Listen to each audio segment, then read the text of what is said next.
What's going on? Uh,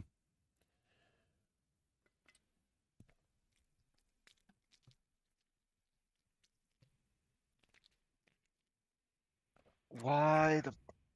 Oh, I hate you, Discord. oh. Okay. Alright, what broke? What broke?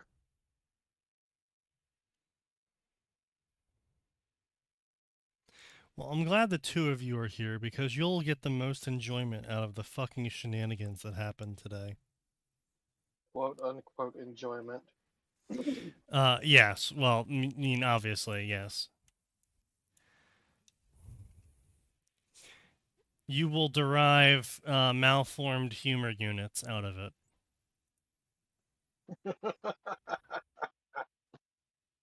I hate SteelSeries. Yeah. I joined the call, so SteelSeries had a fucking heart attack and cut all audio, so I had to restart the fucking engine. You know, Max, Wow. as much as it sucks for you, I'm just glad that it's happening to you too, because that at least tells me that my computer hardware isn't the problem. Yeah, I imagine it's nice to have confirmation on that. Fucking apes suffer together, I guess. What the fuck happened this time? What did Sneaky At least do? my Thinky Rock isn't broken. It's just, I mean, it is broken, but not broken with that. The demon Sneaky, what did you do? It's not the Thinky Rock that's broken. It's the software required for the Thinky Rock that it doesn't like. It's the magical spell runes that are. What the fuck did you do? What in the fuck did you do? Sneaky and I did nothing. This is all SteelSeries. Yeah. Oh no. As Max and I have experienced today, fucking everyone is vibe coding these days, and it's goddamn awful. Oh, by the way, absolutely unrelated, but Max, they put out the new Everdark Sovereign. You kill a shitty depowered version of the floaty bastard, and then you get the fucking Storm Ruler to go kill a powered up version of him. Oh. Okay. Anyway, yeah. So today, we had some fun. We had some oodles of fun. So first off, Ryzen can go eat ass. So I figured out why I couldn't sign in to my Verizon account forever, because I've reset it in the past multiple times, and of course, obviously, when I do the whole reset initially, I get into the account, so I kind of just assume that it's going to work in the future. My bad. Yeah, really. But yeah. So I figured out what the problem was. So when you're setting the secret question for Verizon, it asks, one of the secret questions is, what's the first band you ever saw? The first band I ever saw has a space in their name. So I put the space in their name. And it let me do that. But when I went to go answer the secret question when I was logging in, it was like, oh, this is incorrect. You answered incorrectly to the secret question. I'm like, what the fuck are you talking about? And I reveal my answer, and it's not letting me put a space in.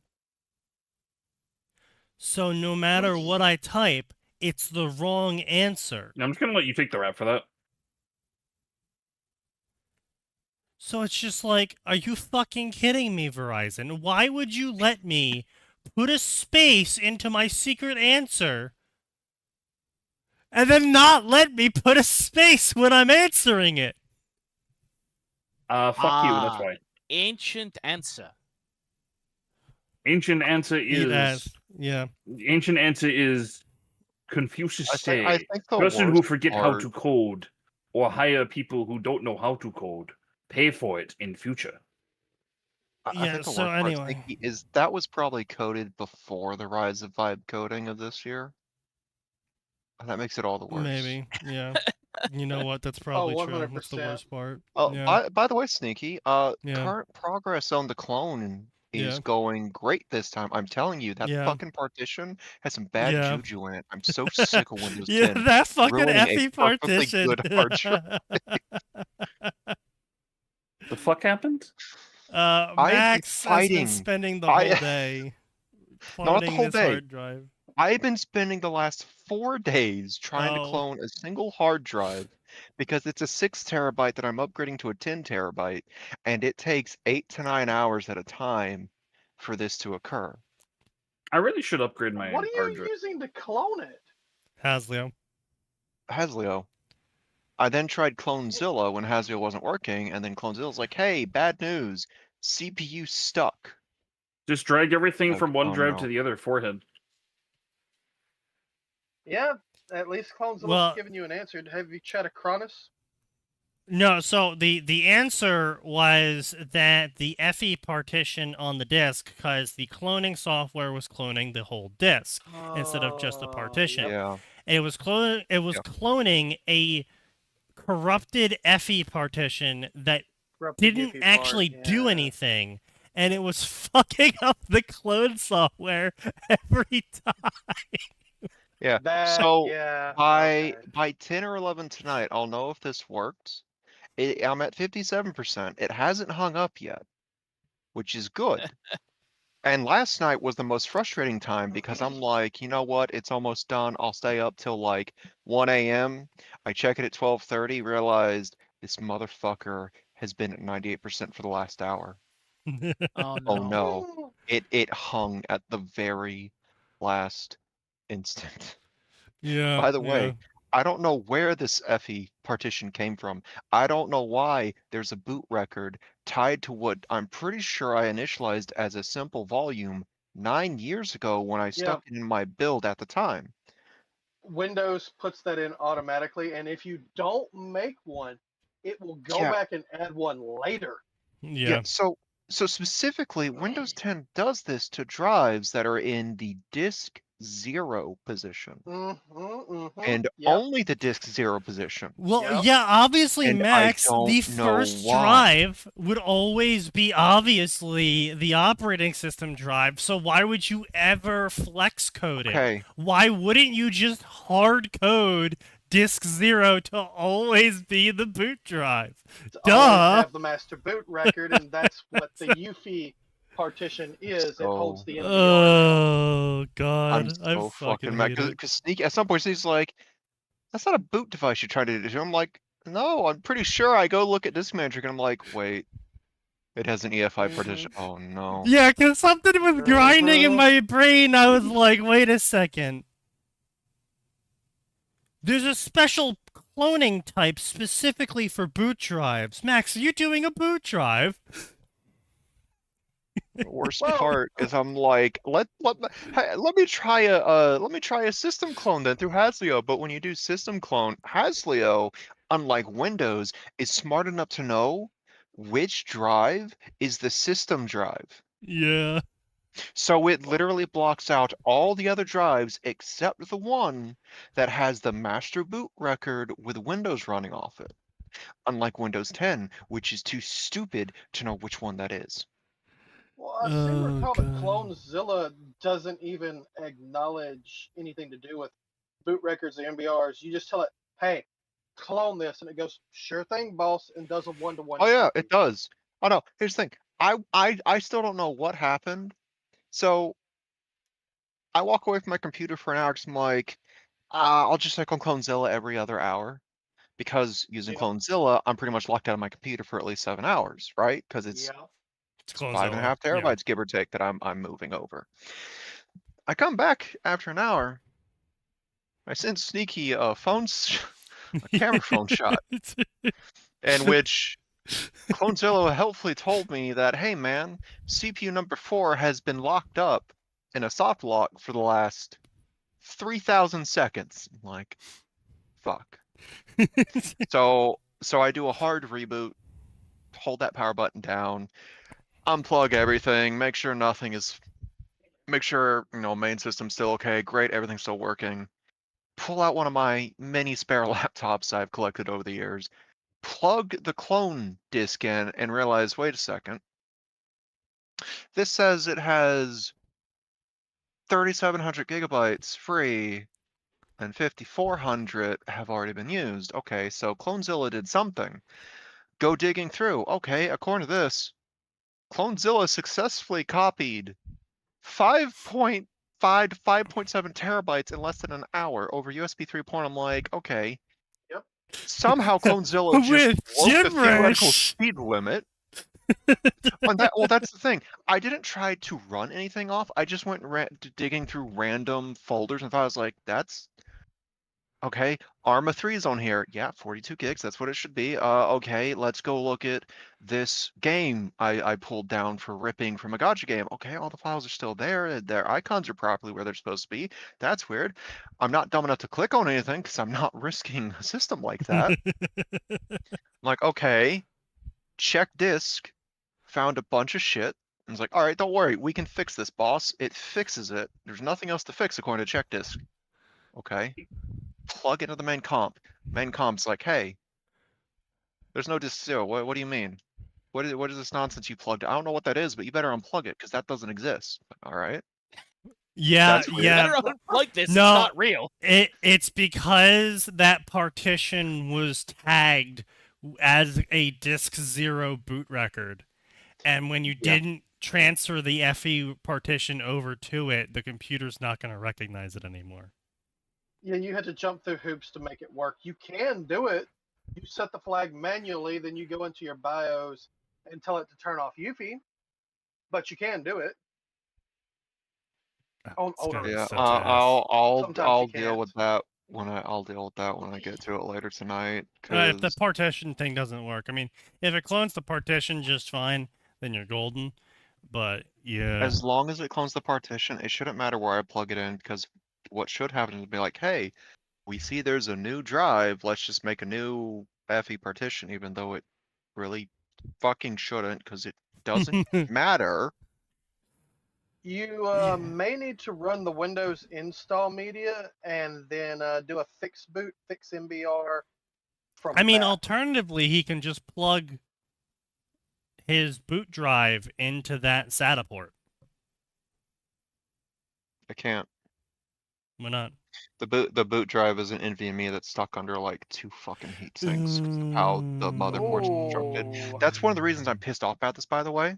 If Mm. NVMe is on the motherboard, that should automatically be disk 0 because NVMe has been this motherboard was made when NVMe was becoming the new standard for boot media. Yeah, The that's fact that Moto, it's a SATA is you- forced boot 0. Let- That's crazy. yes. let me pull it up again. That sounds like a Right, BIOS okay. setting. So It's gotta my be. C drive, No. which is the main boot, do you want to know what it's assigned to according to the Mobo? F. Disk 4. Oh, good. What's on disk 4? That's the boot drive. Yeah. That's what the NVMe is categorized according to the Mobo's firmware. Yeah, and that's what's telling Windows 10. it's because it Okay, prioritizes every SATA as Yeah, a it higher prioritizes priority SATA. disk. Yeah.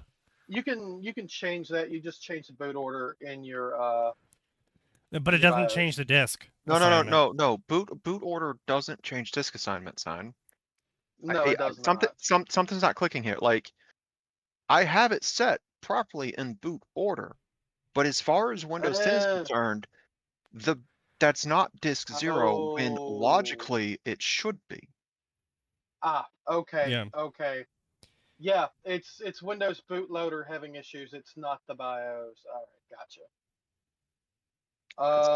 It's not even the bootloader having an issue. It may It's not even You be know getting what? That further. makes me It just curious. That makes me doesn't want curious. to recognize the NVMe as disk 0.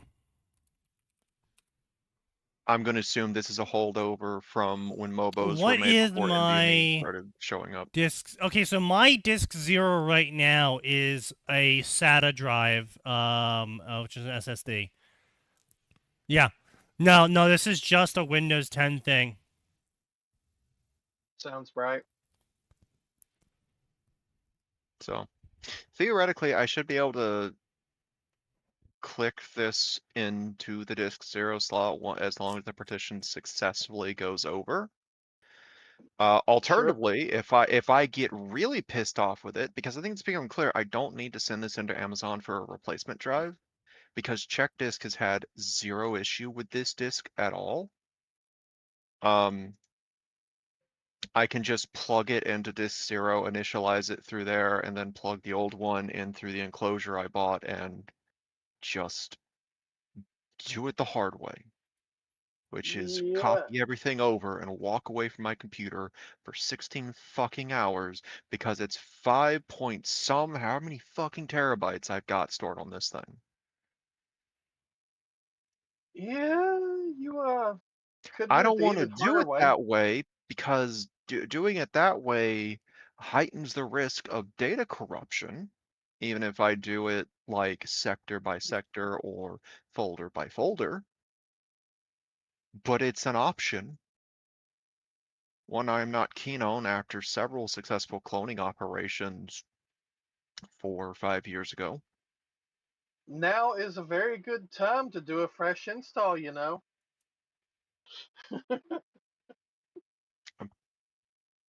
I'm gonna shove Boodle. I'm gonna shove the installation meter right down your throat if you ever suggest that again, son. Hey, look, hey, no, I hey, when I got the NVMe, I said now is a great time for a fresh install of Win 10, and that's exactly what I did, and it's working way better than it used to, and shit's not fucking broken every time it updates anymore. It's I'm just so happy for you, Sneaky. The problem is that this computer is a pre-build, as you've been yeah, made aware of several times now. yeah, This was a fresh install of Win 10, and it still fucks me over for no reason aside from it's Win 10. And I am yes, 4 Yep. years into this thing's life cycle, which means I have several programs installed to the bootable media that I don't want to have to make a fucking catalog for.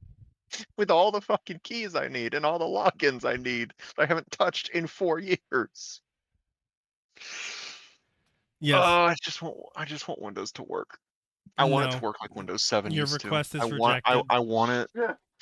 I want to be able to leave this computer running for 2 years straight without ever being shut off and come back just like, hey boss, I'm done doing the thing you told me to do. And it worked perfectly. No, Yeah, we're past indeed. those days. you have to turn it off every night now. So Like, anyway, speaking of actually. being past those days, No, not actually. I refuse. at work today, I got a here request we go. from a primary, and Oh dear. they were like, "Hey, so we have these 4 people. We need every record we can get of every file they touched, every email they sent, every email they Oh, dear. deleted. We need to That's do a bad. full history trace on everything they've done to make sure they didn't steal secrets of the company and sell them." Okay. What, did someone get problem. fired and they're like, yeah, we have to make sure they didn't steal anything? That's what it I sounds was like. like, sure, no problem. And I'm looking through, I'm like, okay, well, how do we accomplish all of this? Do we have, I mean, here's the key part. Do we have those systems already in place? The answer, so this was a multi-staged answer, you know, much like a multi-stage rocket takes to get into orbit, so did my sides. So stage 1 was, we don't have those programs already installed. We didn't have file access logging, and all of the backups are sequential compressed. So any changes made to those files were long since lost because they're asking about over 30 days ago. Because I didn't read the year. Oh.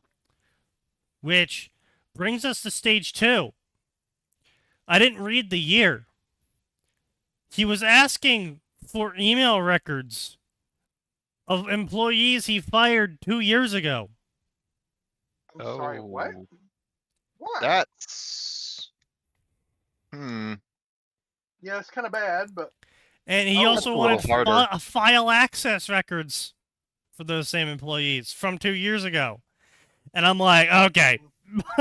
So, let me post the GIF. So I green texted at my team, but then I also followed up with the GIF of Power. don't know if I want to know what the gift of power is. I said I have to break out the old magics for this one. Oh no. Oh, Uh-huh. yeah. Oh no. I'm sure this went flawlessly.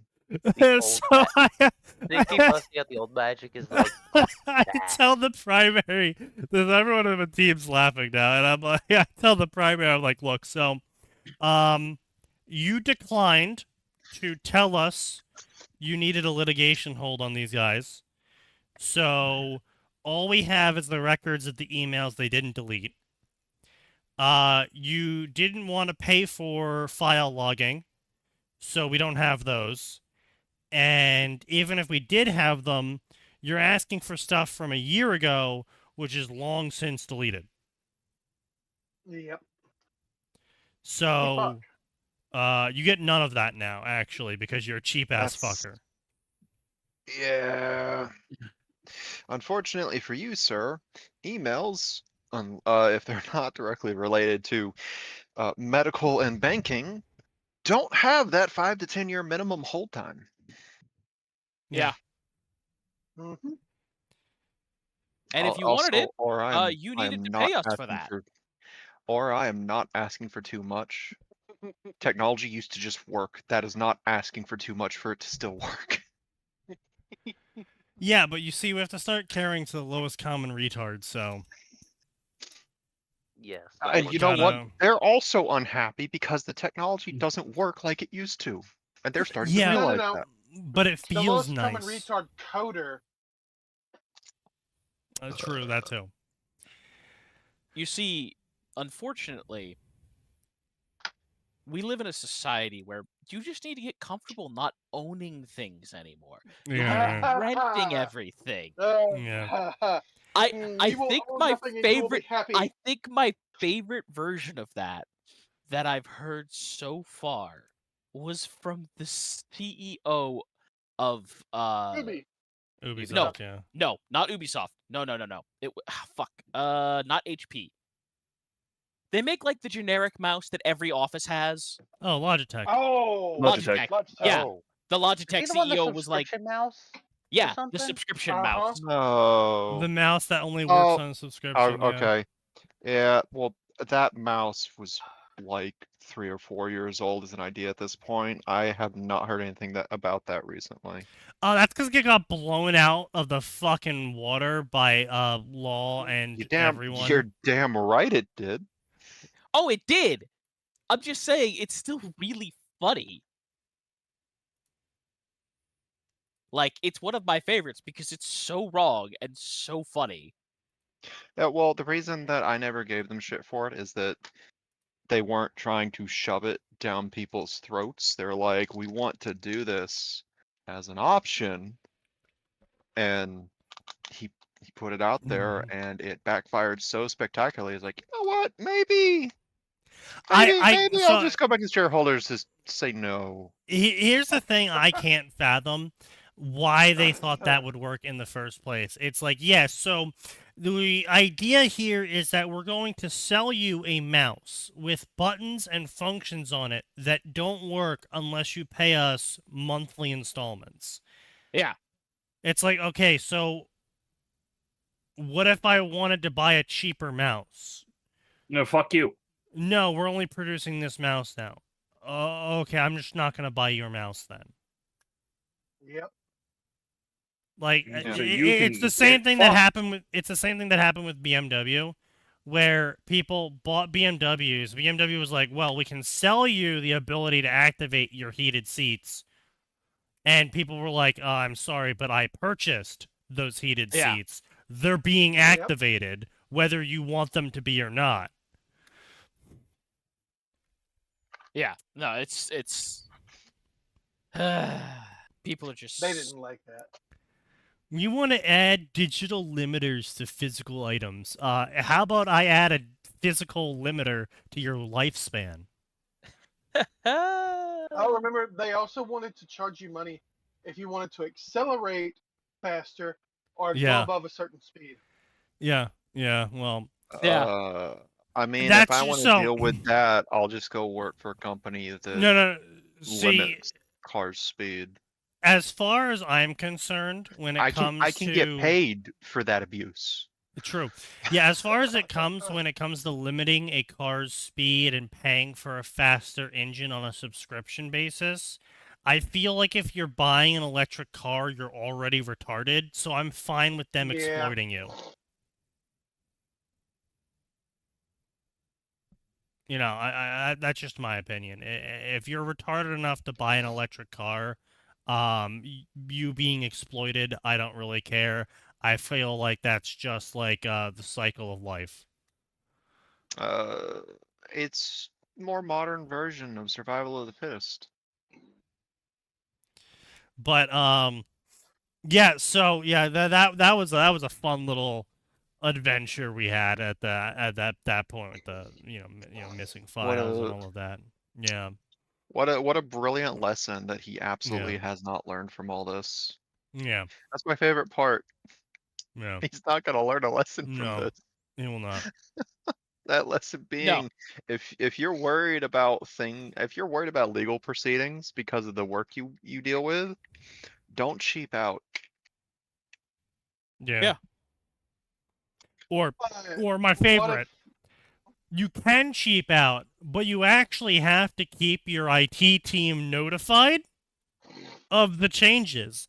And you can't lie to them about who you have and who you don't have employed under your company just so they'll charge you less per support. Yeah. Oh, that's a big no-no. Yeah, because if you do that, then we can't track the people you want us to track. So, it's kind of a self-own, you loaded the gun and then pointed it at yourself. It's kind of entirely your own fault. But yeah. So that's been that thing.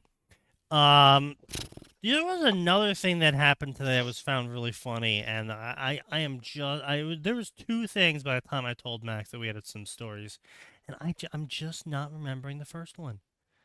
Probably I'm sure it has to do with hard drives because you no, said it in direct reference to making sure that I was running check disk on the source drive. No, that's just my train of thought. No. So what happened is we were alerted of a 0-day exploit for one of our customers. And we told our customer.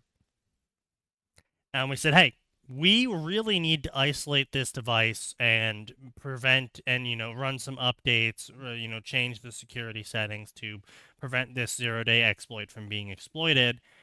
This will take the device down for 3 days. And they're like, no, that's too long. Keep it up. Keep it open. Okay. Okay. All right, you've been warned. So, last night, guess who got exploited? No, how awful. Yeah. Overtime hours. Coming.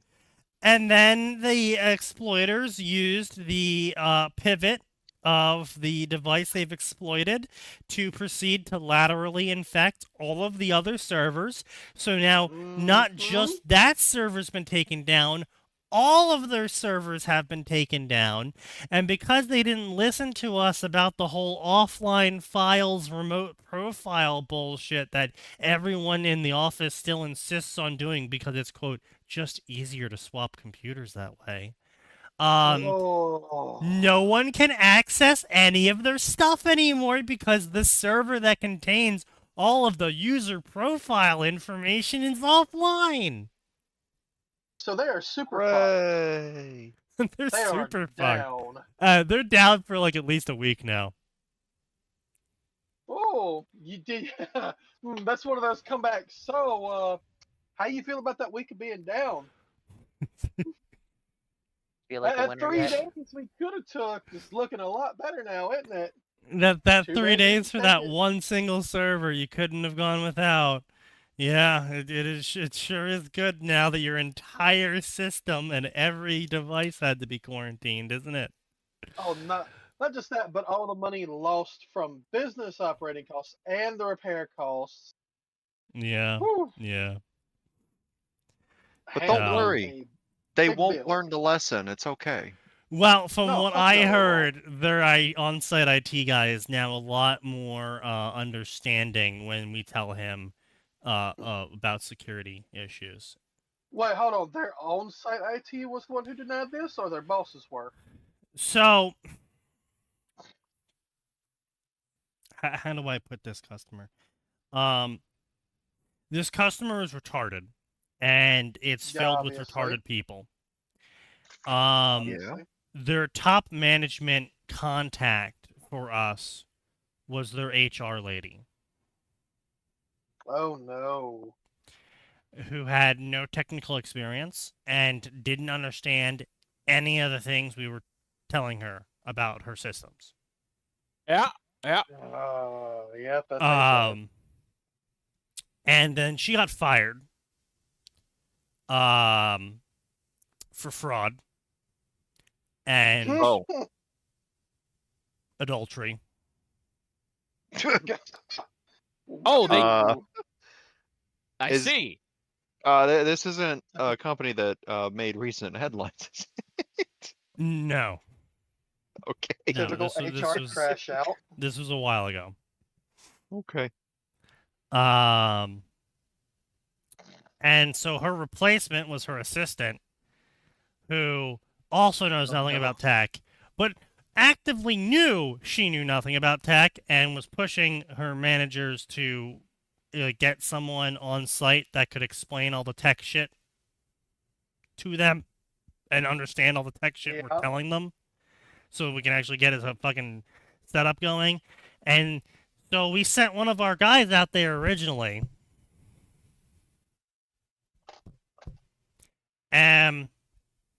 He was one of those guys that sounds very He was a snake oil salesman. He didn't know how to do his fucking job on our team, and so that's why we were so eager to get rid of him.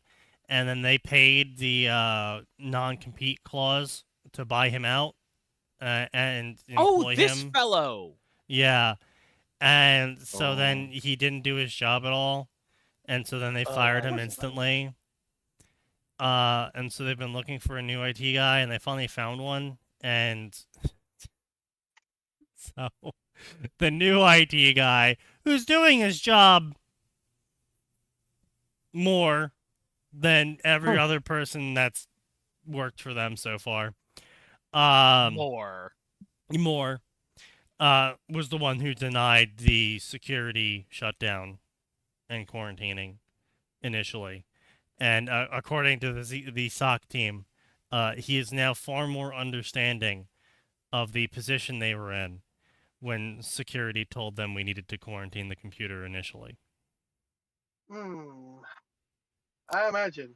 I also imagine he's going to get It fired. turns out that when you pay people for security and technology support, they're not trying to con you into more money when they tell you we need to shut this down for security purposes. No, they're obviously trying to con you. Obviously, yeah. I mean, that's what the boomer would do. And most of these companies are run by Boomers, Frenchmen. yes. Well, that too. boomers, not Frenchmen. God damn it! You're right, sign. It's the worst possible thing. Boomer Frenchman. Boomer Frenchmen.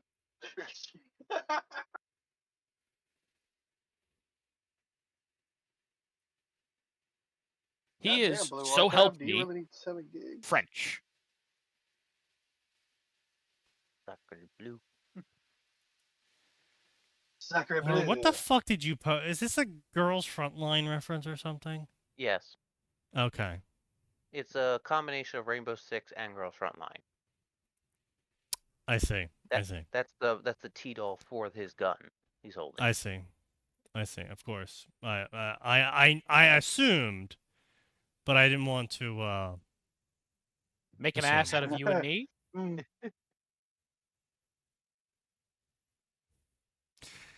I feel hyper attacked by this, so I will be adding Max about it. Let me put this in the fanfiction I don't channel. I don't like that. Leave me alone. Leave me alone.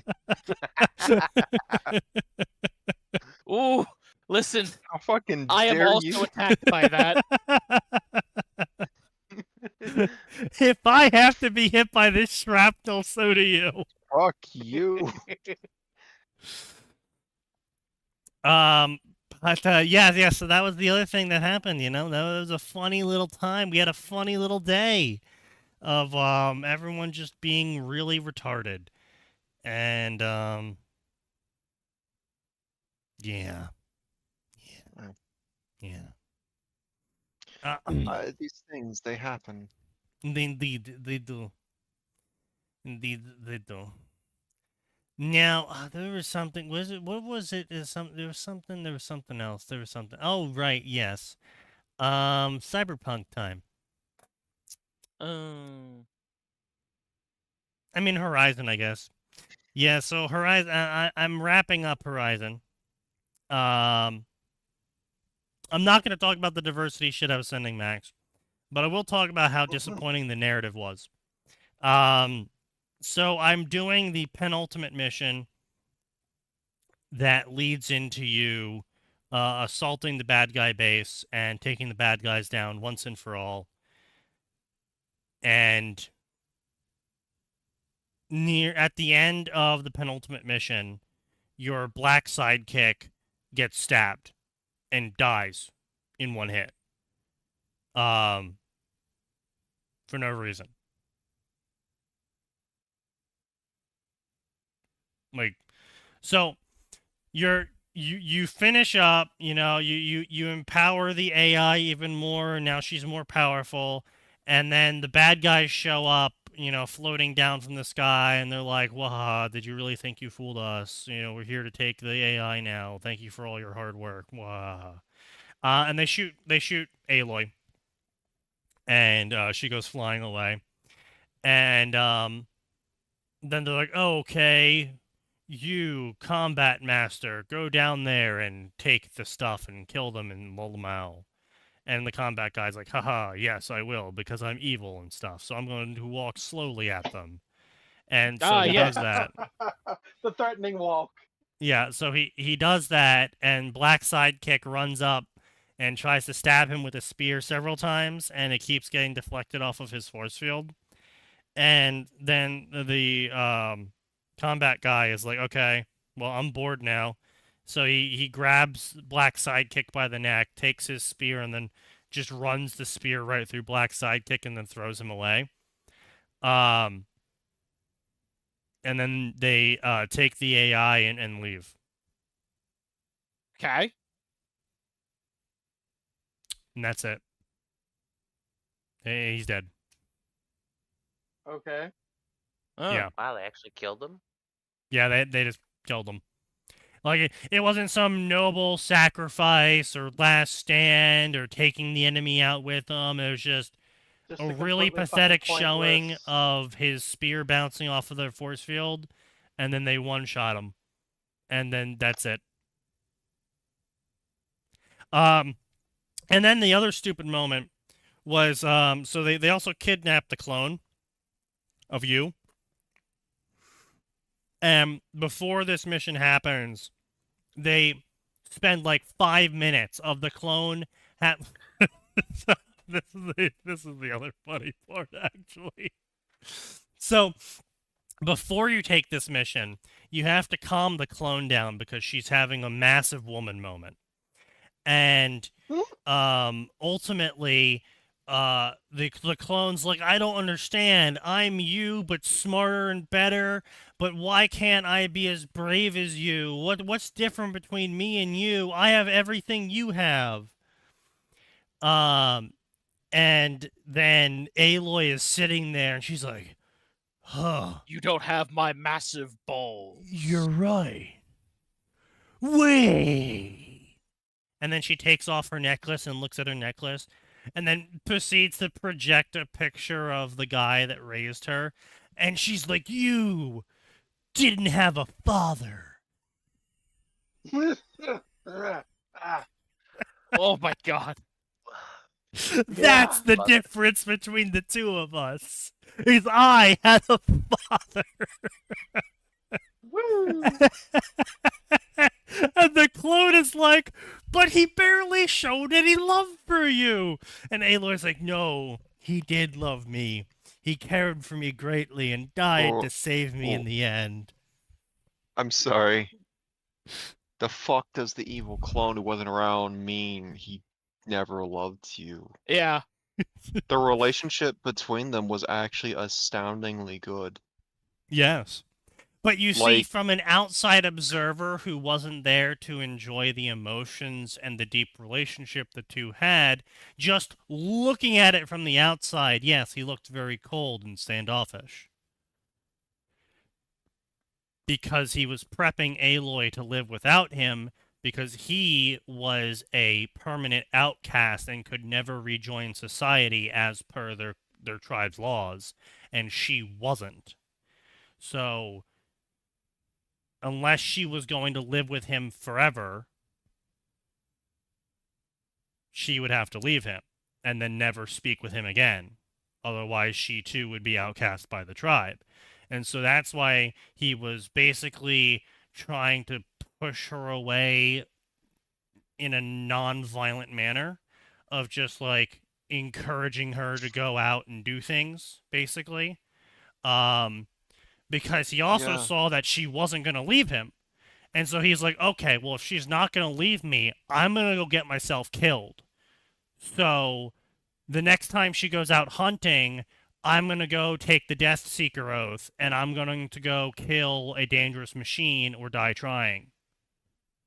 Because that was what this tribe did, was they basically had, the fucking dwarfs, the suicide 40k dwarfs. Slayers. Slayers, yeah. Basically, this tribe had a version of Slayers where if you did a really terrible crime and you felt bad about it, you could take the Death Seeker oath, paint your face black, and then you go out and find the strongest machine you can, and you keep killing them until you die. Literally just Slayers. Got it. Yes. And so that's what his plan was, because he realized that she didn't want to abandon him. Yep. Even though it would have been good for her. And instead of being able to do that, in the first game, the bad guys attacked the adult ceremony of the tribe in an effort to kill her. And he realized this and sacrificed himself to save her and buy her time to get away. So, yeah. What a so anyway, nice, not asshole dad. exactly right. Right? And so yeah, that's she quite literally just tells the clone, yeah, you see the difference between the two of us is I had a father and you're fatherless. Oof. Fatherless behavior. Yeah, I mean, from what Sneaky's been explaining to me about that clone, yes. So she was having a total meltdown. She was like flipping out, crying, shitting, pissing herself about how the bad guys are too bad and they're unstoppable and we can never beat them at all no matter what. So there's no point in even trying. Yeah. So, Yeah, of course. anyway, obviously. after saying all of this to her, the clone's like, all right, fine. I'll help save the world, but you have to promise me that if the bad guys show up, you have to kill me because I don't want to be enslaved by them again. And Aloy's like, oh, but I don't want to kill you. Killing is wrong. Says the kill girl. me. I Who's don't been want to killing be a How many puppet. people have you killed by this point? Hundreds of people I've killed at A this lot. point. Now you have a problem with it? Yeah, apparently Yeah, now it's a which- problem. Yeah, that's weird too, because I don't remember the first game trying to deny that was occurrence. Like, there's a lot of blood on my hands. Right. and at Aloy least has most killed of them deserved it. a lot of people. I appreciate the games It's not the games where the villain points out the hypocrisy of the hero being like, I'm not gonna kill you. It's the ones where the hero's like, listen here, man. I've killed how many of your guys to get to you? Do you think I'm gonna, like, just walk out that door now?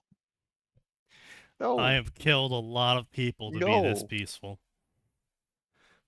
Listen, Kratos in the 2016 remake was a great example of, like, you've done all this bad stuff. You're right, I have. That's why I'm telling you, this is a stupid idea. I'm speaking from experience. Nothing good comes of these actions. So, then there's like a whole 5-minute production of come on, you have to kill me. It's gonna be terrible. I'll be enslaved again. They'll put me in a box. And so finally, the Aloy's like, all right, fine. If they somehow show up and our plan doesn't work, I'll kill you if they enslave you. And so, Clone's like, all right, thank you. So, of course, Black Sidekick's now dead. Clone is getting kidnapped. And the bad guys are slow walking away with the evil strut. And Aloy is like, oh, Clone's getting kidnapped. Oh, I have to kill her so I can save her. And so she pulls the arrow back and she's about to kill the clone. And the clone's like, yes, kill me. I don't want to be a slave. And then Aloy throws the bow away and starts crying over the Black Sidekick's corpse. what? Yeah. I'm sorry, what? You know, I think it's worth pointing out that conversation. And the first game, that conversation between Clone and Aloy would have been like, you have to promise to kill me if they get their hands on me. And one of the options would be, I could just solve that right now. True. Right? Yeah, honestly, Aloy trying to go, oh, killing is wrong. It reminds me of Fire Emblem Fates, right? Fire Emblem went and made a game. And they're like, we have 3 story paths. We have the Birthright path, we have the Conquest path, and then we have the extra special DLC pass with the real story. Of course. Yeah. Oh, well, thank you, I suppose. But so in Revelation, not Revelation, in Conquest, you side with the family that's raised you, who are objectively the bad guys. Your adopted dad is objectively the bad guy. You are invading Japan to steal their food. Now, to be fair, you live in a land of darkness that's been covered in darkness for like the last 1,000 years, and they're bankrupting you to pay for food, but you're invading them. You're starting this explicitly. Right.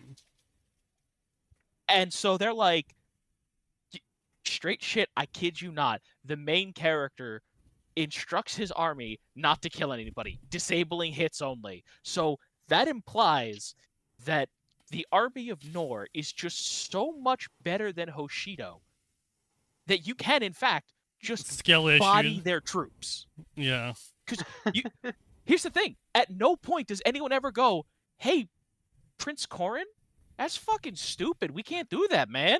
No, everybody's just like, people routinely tell in Corrin, like, wow, it's so amazing we're doing this and we haven't killed anyone. And you even convince a few of the Hoshidan royal family to stand down because it's like, look, I haven't killed anyone. And they're like, yeah, I guess you haven't. And I'm like, wait, what? No. That's not how this works. You can't just decide not to kill people and make it so. Oh, well, that's where you're wrong. See, Sure you don't you have can. the power of Japanese people. Japanese people actually have a you racial just- buff to You non-lethal just switch takedowns. to non-lethal damage. Yeah, you just tell the Right. DM you're dealing non-lethal damage. Duh. Look, You- no, you man. just Got some Sophie- brain damage. She'll be fine. Non-lethal It's just brain Arkham Batman damage. style. Yeah. Like it's Arkham Batman Oh. style. Yeah, you just double kick that dude in the spine from 20 floors up, but he's totally just knocked out. He'll Yeah. walk it off. Okay. He's You know, fine. He's just criminal Actually, for life, but he'll walk it off. I actually learned something interesting about the most recent Arkham game that I didn't know Oh. about it because I wasn't going to spend money on it. Oh. Yeah. So you know how when you scan someone, you beat the shit out of it, just says neutralized? Yeah. Yeah. Yep. If you're playing Red Hood, it still says neutralized, but their heartbeat reads 0. Oh. Yes. Good job, Jason. You did Like, it. uh-oh. Good job, wait. Jason. That's Wait a amazing. minute, they're actually dead. Oh no. Oh no, he's dead. He's just dead. Look, Great little detail. I only curb stomped his skull 46 times. He's definitely just sleeping. That 47th Go to time sleep. Meanwhile- Go was to the one sleep. that Go to killed him. sleep. Go to Yeah. sleep. Meanwhile, Red Hood, nah, I unloaded a full magazine. I had to reload at one point. I think I did 2 magazines, maybe? It's Anyway, like the he's Spider-Man very game and Great throwing how he people shot off of himself buildings. 38 times.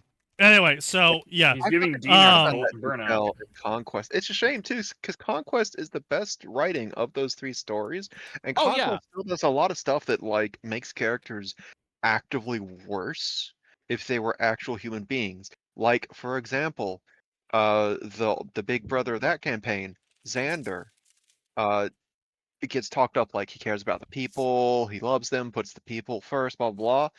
Halfway the story, he admits, yeah, I knew that wasn't our dad anymore, but I didn't want to do anything because I wanted to believe he was still in there. So I was like, so you let this happen. To be clear, You could this have is stopped after he's this. and to be clear, Yeah. this is after he's revealed as a giant evil goo monster.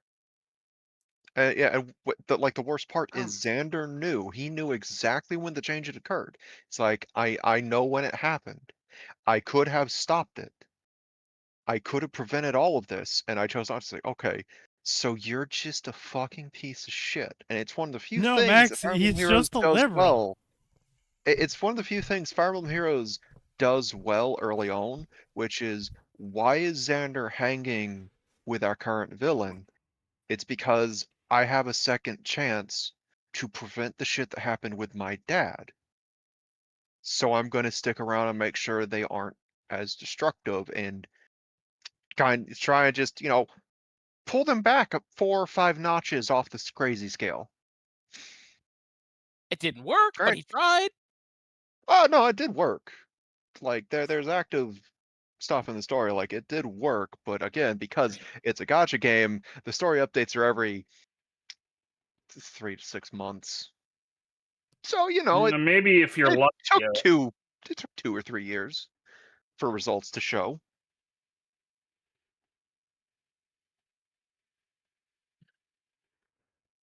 So anyway, no, I did say I wasn't gonna bring up any of the other progressive shit, but I kind of did have to actually bring that up now. So fucking the Quern. I'm not gonna bother even remembering their name correctly. What is bro on about? You'll find So a new the- faction was introduced called the Quern. And you're like, well, who the fuck's the Quern? Oh, the Quern are a bunch of people from Japan who salvaged a bunch of derelict ships, and they...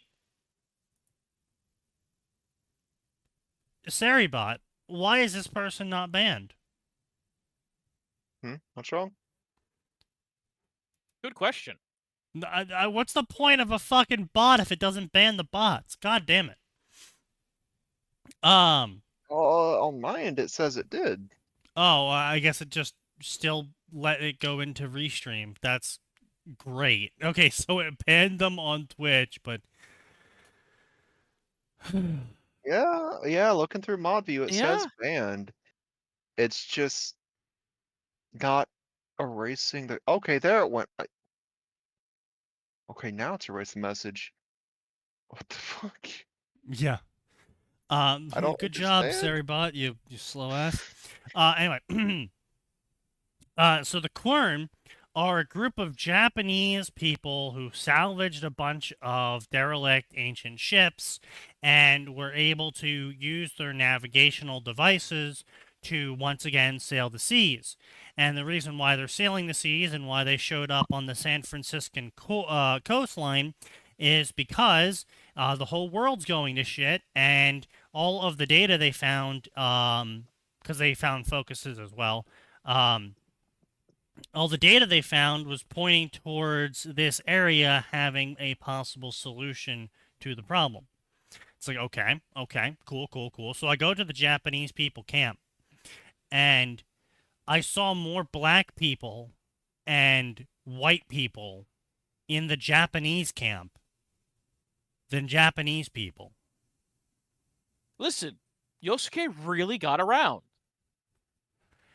And I'm like, okay, what's going to be the plot line for this area? Are they going to secretly be evil? Are they going to turn on me or something? Oh, what's going to be the plot line for this area?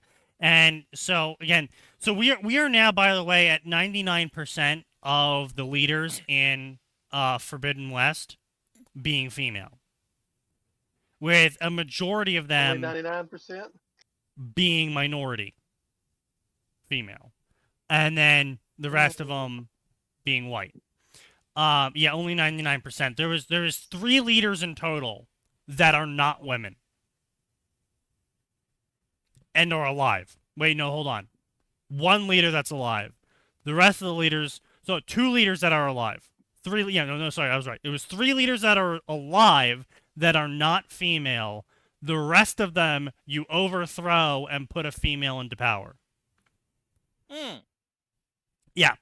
So in the prologue, you overthrow the local village chief and install a female into power.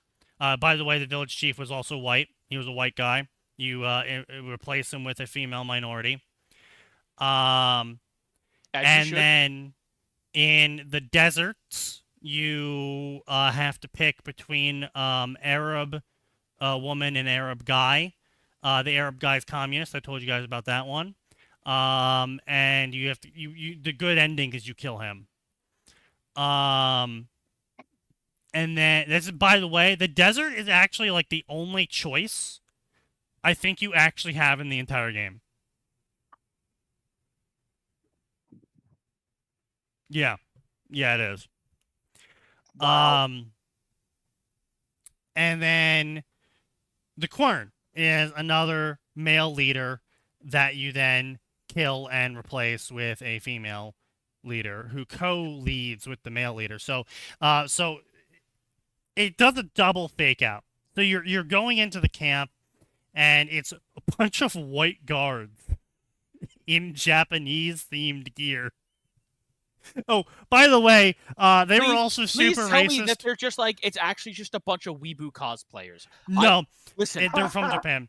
It's actually worse because they're not just from Japan, or they are just from Japan, but the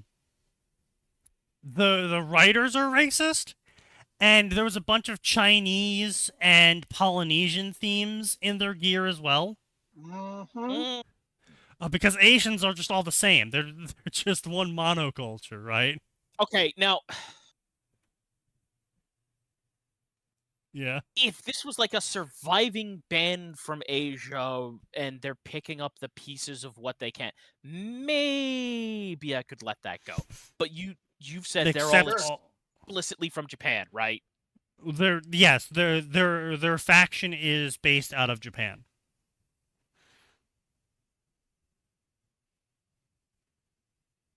Also, let's not forget that the current round of humans were all test tube babies. Yeah.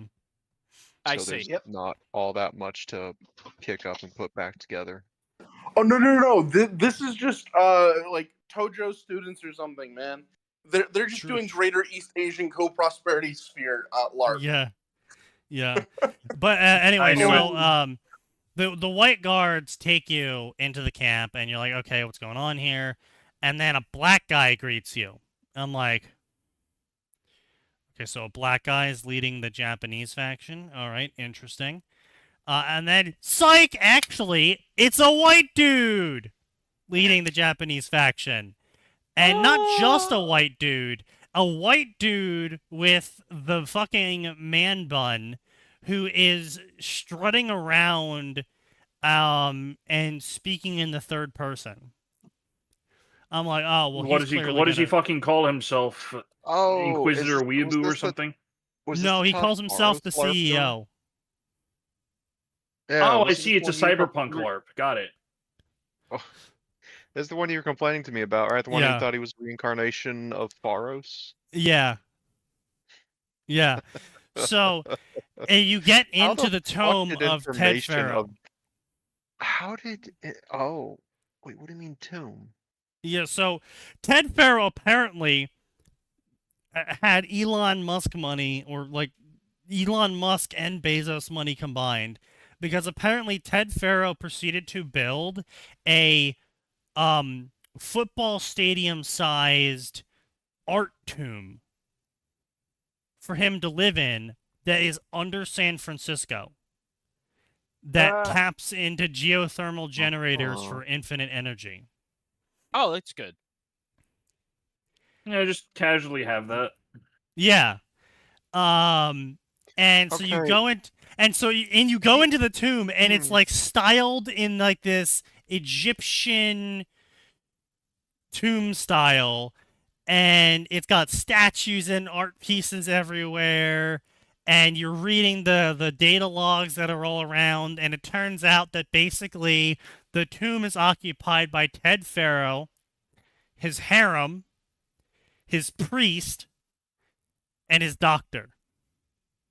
Wait. Yeah, that'd be my reaction too. Hang on. Yeah.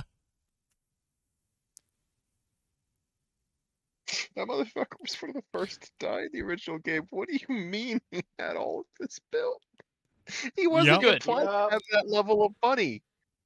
It's like he Yep. was near the bottom of the totem pole of the conspiracy that caused the Hades virus in the first place. Well, actually, it turns out the Hades virus was That was an AI. No, it wasn't. So the Hades virus actually was created by the guy who built the Hades sub AI, and he built the AI with the intention of using it later on from a remote position to kill everyone on Earth in case he ever wanted to come back, because actually he betrayed the Zero Dawn Initiative and got onto the super rich, expensive, hyper wealthy plane, and they all flew to Cyrus, and then they all became immortal on Cyrus, and then they blew up Cyrus accidentally because they all got stuck in their own little VRs, and they didn't realize that massive geological events were occurring until the planet started exploding. And so they used the Hades backdoor to turn Hades against the remnants of humanity that started repopulating the Earth, to wipe all of life out so they could geosculpt the planet to their own personal whims. Oh, yeah, But of it's already course, livable. as you do. Because you see, by the way, everyone that survived is that's a part of the ultra wealthy evil guy group. They're all white. Well, yeah, that Well, doesn't surprise me. that tracks. You shouldn't be surprised at Wait. all at this point. No, I am, because the original conspiracy group, I'm pretty sure, was actually culturally and ethnically diverse in the first game. Yeah, but they all were very died, so it's diverse, only Like- white yes. people left. What did they mean by this? Yeah. You know exactly what they meant. Exactly, yeah. Conveniently, everyone else that was diverse died. So the only evil people left are white people. But somehow, diversity returned. Indeed. See, this is clearly a story about how diversity is technically evil, and you should allow corporations to make what they want instead of having to, So anyway, cater to you. you get the door to the tomb open, and he's and the white CEO guy, because apparently that's a title instead of emperor or prince.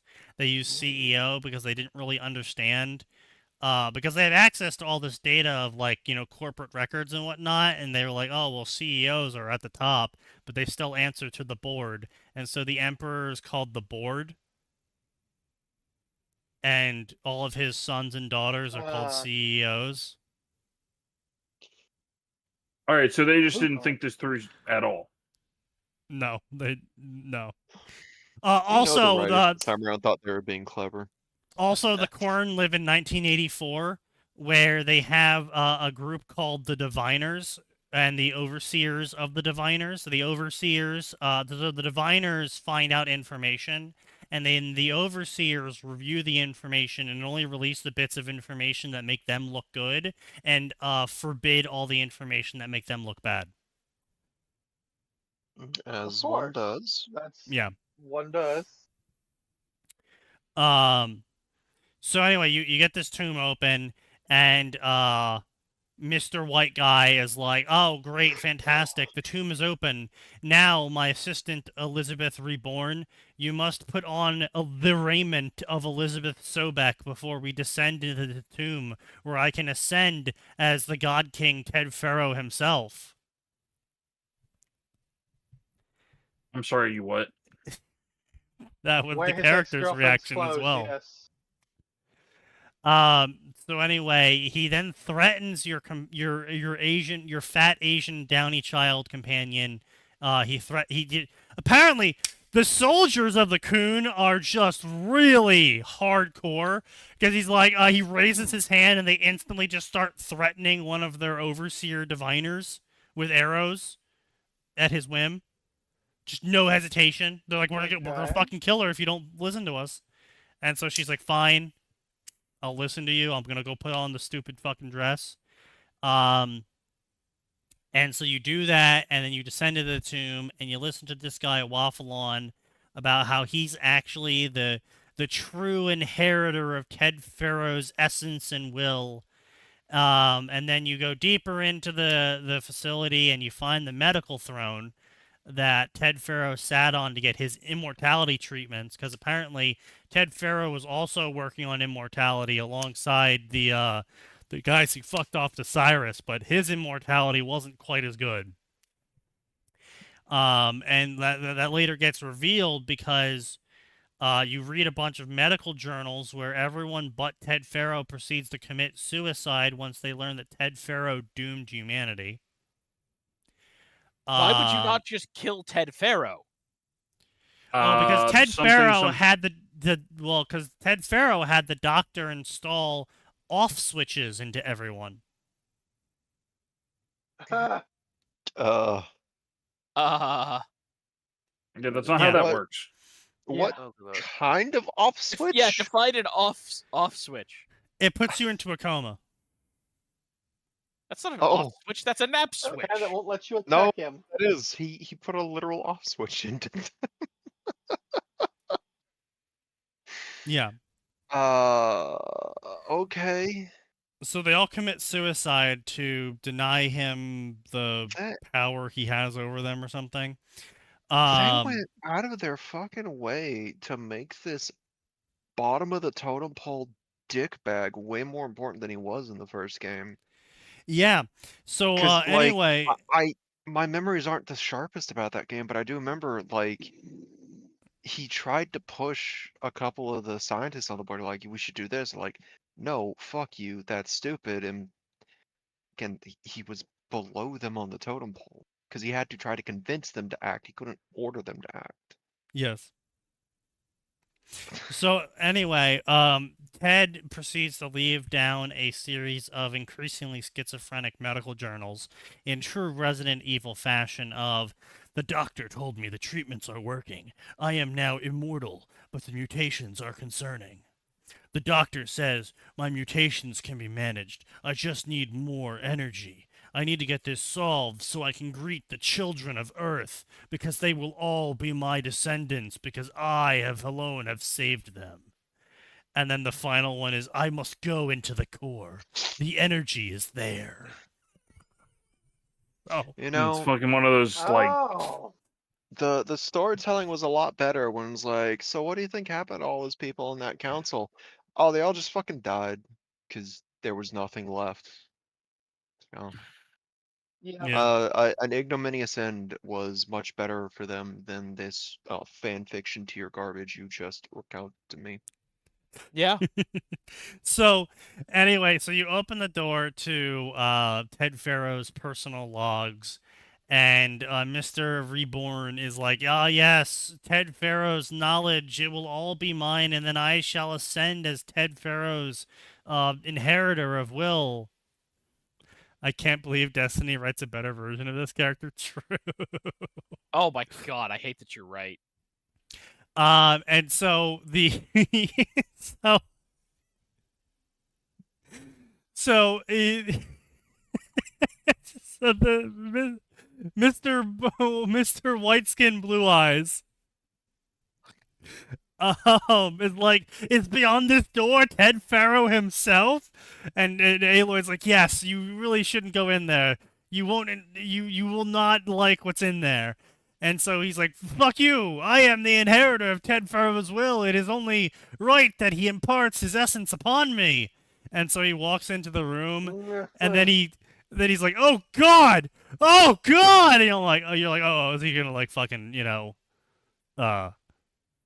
die in there or something? We're gonna see like a blood splatter or something." And then he runs out, and he's like, "That is not Ted Farrow anymore!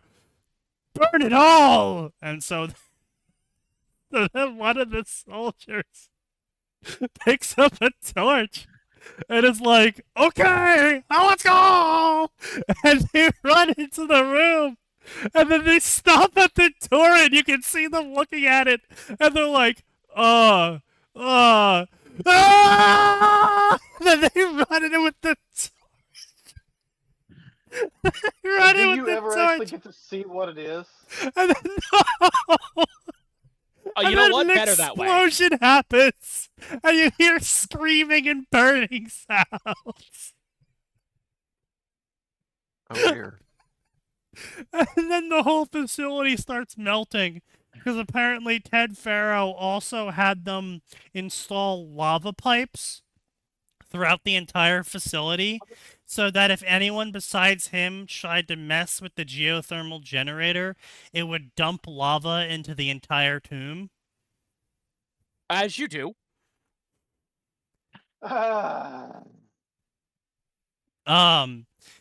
And so you then have to fight all the Quen soldiers as you escape. And then, because the CEO is like, "Oh, I must not allow any witnesses. No one must know I am not Ted Farrow's inheritor. Kill them all." And so, the soldiers try and kill, Down syndrome and Aloy. And, that Why'd you doesn't mention work. Aloy twice? Well, because she now has an Asian companion that's also Down syndrome. Oh. And he's Short down? Yeah, basically. God damn it. And so anyway, you fight through them all, and you get into the big room with the giant Ted Farrow statue, and oh wow, he's running away, and then he throws his soldiers into the lava and uses them as living springboards to climb up this statue. And they're screaming and melting in the lava. But then the statue breaks right before he can get away, and he falls on the ground, and then the head of the statue falls on him, crushing him under Ted Farrow. Yes. Hooray! So then you get out. You get out of the facility, and there's Black Guy. And Black Guy is like, "What happened in there?" And Down syndrome's like, "Well, I guess you could say that the CEO sacrificed himself to give us the data we need to save the world." No. And Black Guy's like, "Okay, yeah, let's try this one more time. Answer me correctly, and I don't kill you. I know the CEO is a selfish, stupid prick and would never sacrifice himself to save the world. What the fuck happened down there?" No, okay, you know what? Credit for that at least. And then Aloy's like, "Oh, well, he's a selfish, stupid prick, and he tried to get us all killed because he didn't want anyone to know that Ted Furrow was still alive and that he wasn't the inheritor to his will. But we did actually get the key that will save the world. And he's like, all right, fine. I will be taking over the Quinn now. And Aloy's like, well, maybe actually it should be you and Downey. And he's like, ugh, fine. And then he walks off, and Downey's like, well, you see, actually, black guys are really evil. And he takes credit for everything I do that is positive, and he takes bribes. But he actually makes the trains run on time, so he's okay. What's your source? Most Japanese statement in the entire DLC. That is the Wow. thing. But yeah, so I'm just getting really Oh right, and one of the bad guys defects to you right before. Huh? Yeah, so right as you're getting started to do the final mission, one of the bad guys defects Woman, to you. isn't it? And it's a white woman. And the white Yep. woman is like, I saw your life play out because I found your focus that you dropped from before the game started. And Oh wait, is that the woman who was she had a crush on Elizabeth? yes, That's what I thought. yeah, No, she not had a just lesbian she had crush on fling with- Elizabeth. Yeah. She had a fling with Elizabeth and a lesbian crush. Yes. No, I don't think it was a fling. I think it was just a lesbian crush. No, there's a fling. It's in the records you recover. All right, makes sense. But yeah. So anyway, she said like, I found your focus and I watched your entire life and I was so moved by how much of a girl boss you are and how much you remind me of the girl I had sex with 1,000 years ago. So I'm gonna betray my entire faction Yep. and help you kill them all because of that one time we had sex 1,000 years ago with your original. Huh? Yep. Huh? Yep. She must have blown her back out so hard. Yeah. Yep. So that happens. Also, there's and, some implied, hey, so do you want to, maybe hook up after this involved there too, if I recall Yeah. correctly. Yeah. So, Hey, so yeah. I did just help you save humanity and betrayed the bad guys. So I did all the. It's also, by the way, they unlocked flying. After the final mission, after the penultimate mission, they unlocked flying. So now I can fly places. like in a plane I thought she was- or I mean, in No, a bird. on a pterodactyl. Yeah, on a pterodactyl. I Again, thought she was I supposed to keep be getting like, asked way by earlier. people, why am I playing this game? And I'm like, I'm fighting robot dinosaurs with exploding spears while riding a flying pterodactyl robot. I mean, like, I'm sorry, but Listen, if the the story story- was better. Getting to bitch about the story is just a nice bonus. Good news is the Chinese Granted. have made a copy, and that will Well, be we'll out see. soon. Well, I'm not sold on the combat system. That combat system looks really I dog want it to shit. be good. It Wait, looks hang on, rough, but I which- kind of hope it Oh, is right. better. I completely forgot about. See, the Forgot fun about part. So here's the thing: the fun part of fighting robot dinosaurs with ablative armor, with really precise hitboxing on every single piece of the dinosaur, is you fight them with a ranged weapon. Melee is possibly the worst part of Horizon. Yeah, I've been hearing several complaints from Sneaky, and once he explains the problem fully, I'm like, oh yeah, that is stupid. Oh, by the way, I found out that there is basically a gun in the game. It's a repeating crossbow, but for all intents and purposes, it's just a fucking submachine gun. And I've started using that. Because at first I thought it was dog shit, because it was like, oh, it only does 10 damage. But apparently damage numbers mean dick all in this game. So I've just been using that a lot, and it just mows down people. It's great. Nice. Yeah. So but it is very annoying. There's a lot of concepts with the game mechanics that I wasn't a fan of it when they first did it in the first game. I'm not a fan of it in the second game. They added shit in both games where it's like you have to do coil farming, where you can add coils, which are basically gem slots, to your weapons and armor for like 10% bonuses to, damage while jumping and shit like that. Or 10% more fire. You have to farm those from high level Mhm. machines. And it's random. And there's 90 different options.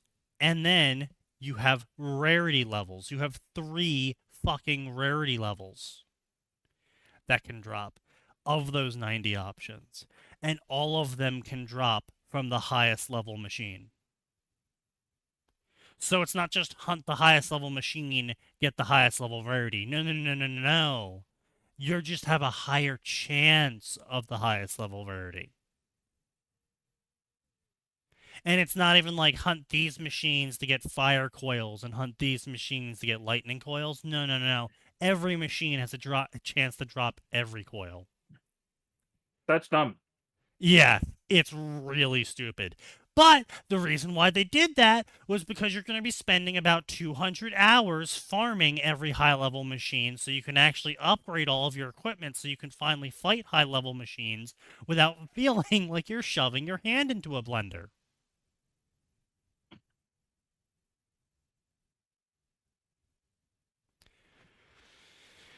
So yeah, there's some mechanics that they could really work on, but the plot isn't much better, and it's very annoying. It does really reduce my ability to enjoy the game when the game has to remind me that it's made by a bunch of fucking annoying progressives. Because I'll be having fun killing robot dinosaurs, and then the game's like, "Oh, thank you, Aloy. Me and my mixed. Is it mixed? Wait, hold on. Shit, yeah, that was actually the funny thing, is there's no mixed race couples in the game. They're all gay. All the couples in the game are gay, except for the black sidekick and the black girl boss sidekick. That was a straight couple, but he's dead now, so I guess it doesn't really matter. But yeah, every couple that's alive in the game is both gay and race pure. Not a single mixed race couple in the entire game. Unless, if you can count both games, that still stands true. But there was one white male, Asian female couple in the first game. What did the devs mean by this? It should come to no surprise that the devs are all white women and Asian women. And I think one black woman, there's at least one black woman, because every black female named character in the game has had a daddy issue. Every single one, whether they're the good guys, neutral guys, or bad guys, every single named black female character so far has had daddy issues. I think people need to stop writing themselves into the game. I think we need to put an end to that. It was funny and cool back in the day when the people were funny and cool, but the authors now are lame and gay, and it's not fun to read about them anymore. Like, so you finally hunt down the last of the rebels, of the Germans, the German rebels, which are majority black. So you finally hunt down the last of them. And their leader is a black girl, and you kill her. And you find her journal entry. And her journal entry is, "I hate you, Dad.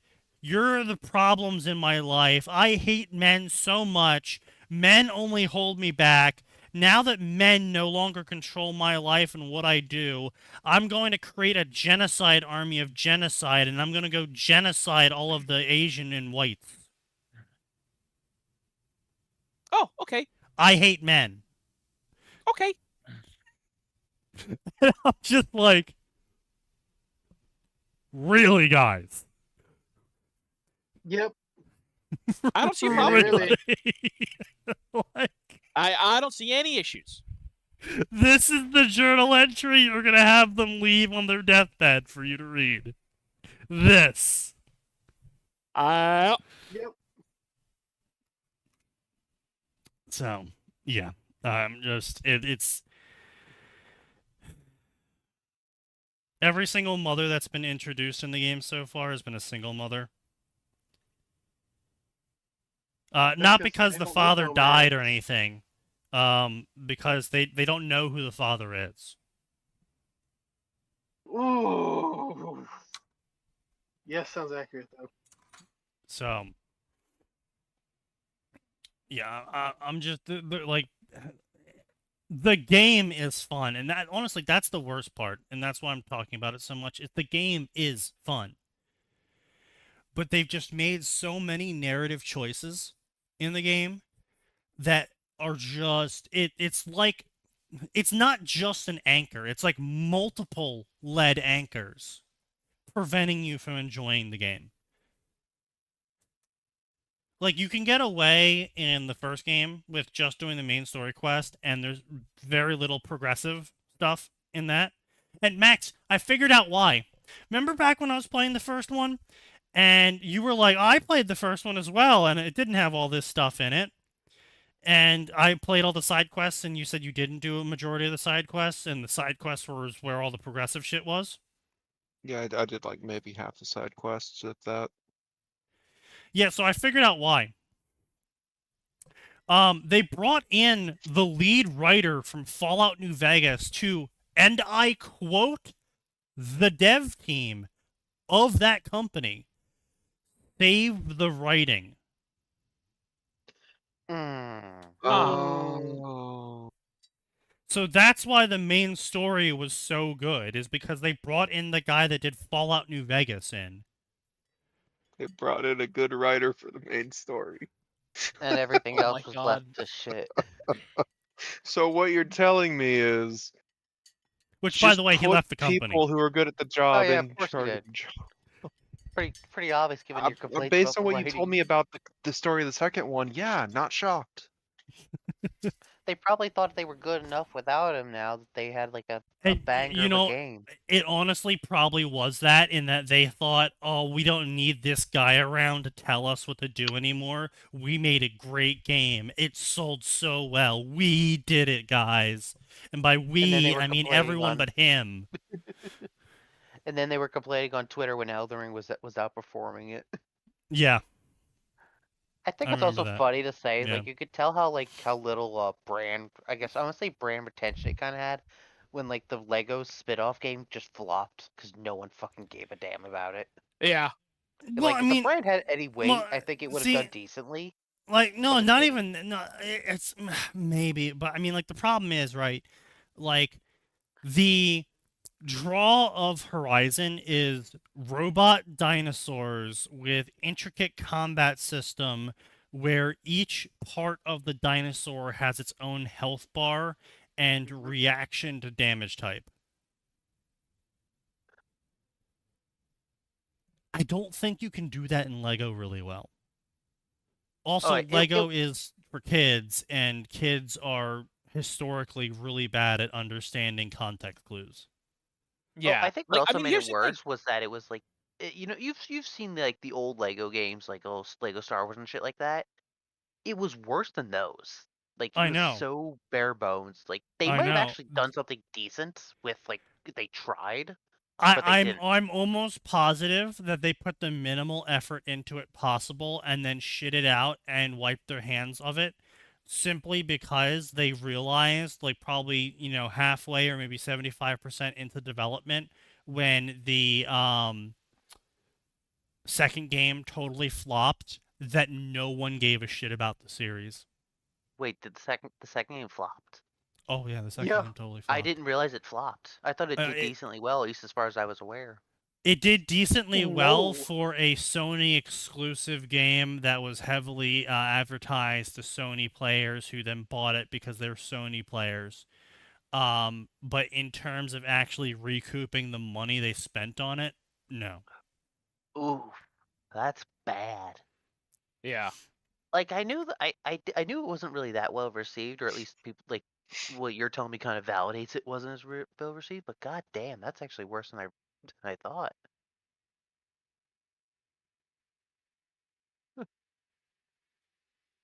Good lord, they screwed the pooch big time. Sad. I mean, you get what you deserve.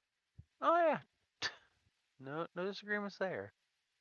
I mean, the worst part is like you could actually make a decent Lego game out of that. Like you genuinely could. Like literally different colored, like you could just copy what was already there and just be like, look, different colored blocks, and like you smash fall pieces of the off. armor off. Like Lego's Yeah, a but the perfect thing aiming for that. system in Lego has always been dog shit. Yeah, that's the one thing. So you hit it and random pieces fucking fall off. Ignore the aim. Just explicitly be like, Yeah, but that's never you been. can't aim for That's something. That's never that's really been never Lego's thing. that's the problem, is that like in Horizon, the basic monsters have uncovered weak points where it's like, oh, this is the flame canister they use for power, and if you shoot it, it explodes and they burn and take a lot of health damage. But the advanced version of that machine has its power sources armored, and so you have to use armor breaking weapons to get the armor off before you can set off the explosive. In Lego, they can't really do that. Yeah. So that sounds a whole lot like, hey guys, this is just a Horizon themed game. You can ignore all that gameplay bullshit. Like I said, and the have the, fun. the issue is that they thought that the brand had a inherent value attached to it when it doesn't, and any value attached to the brand is what I said earlier, which is fight mecha dinosaurs with ablative armor. Dinosaurs. Yep. Like, it's not like Star You don't Wars even where need just the the ablative idea is armor. cool. You just the idea is fucking cool. You don't even need the armor. It's just mecha dinosaurs that you shoot. Robot dinosaurs? Okay, yep, great. Gimme. I want that in the game. Yeah. That, like, listen, the reason that things like Turok and Dino Crisis sold so well is because fighting dinosaurs is are cool. Yeah. Yep. Large if true. Well. But anyway, yeah, so that's my current I like I said, I have not done the DLC yet. Apparently the DLC unlocks after you beat the game, which is a wild choice, but all right. I have not. That is so fucking stupid. Because in Yeah. the first game, I didn't touch. I took like a 3-month long break during the first game, and the DLC released in that time. So I hop back in, and they're like, "Hey, there's a new area, and you could just go to the DLC in the middle of the fucking main story right away." You actually got overlevel additional yourself. dialogue for the main story if you did. Yeah. Yep. Something I didn't realize but appreciated when I realized, like, oh wait, shit, hang on a second. Yeah. Mm-hmm. But let me update that here. And update that one here as well. But yeah, so that's what's going on. That is what's going on. So let's talk cyberpunk, you know, unless someone has a alternative fiction idea.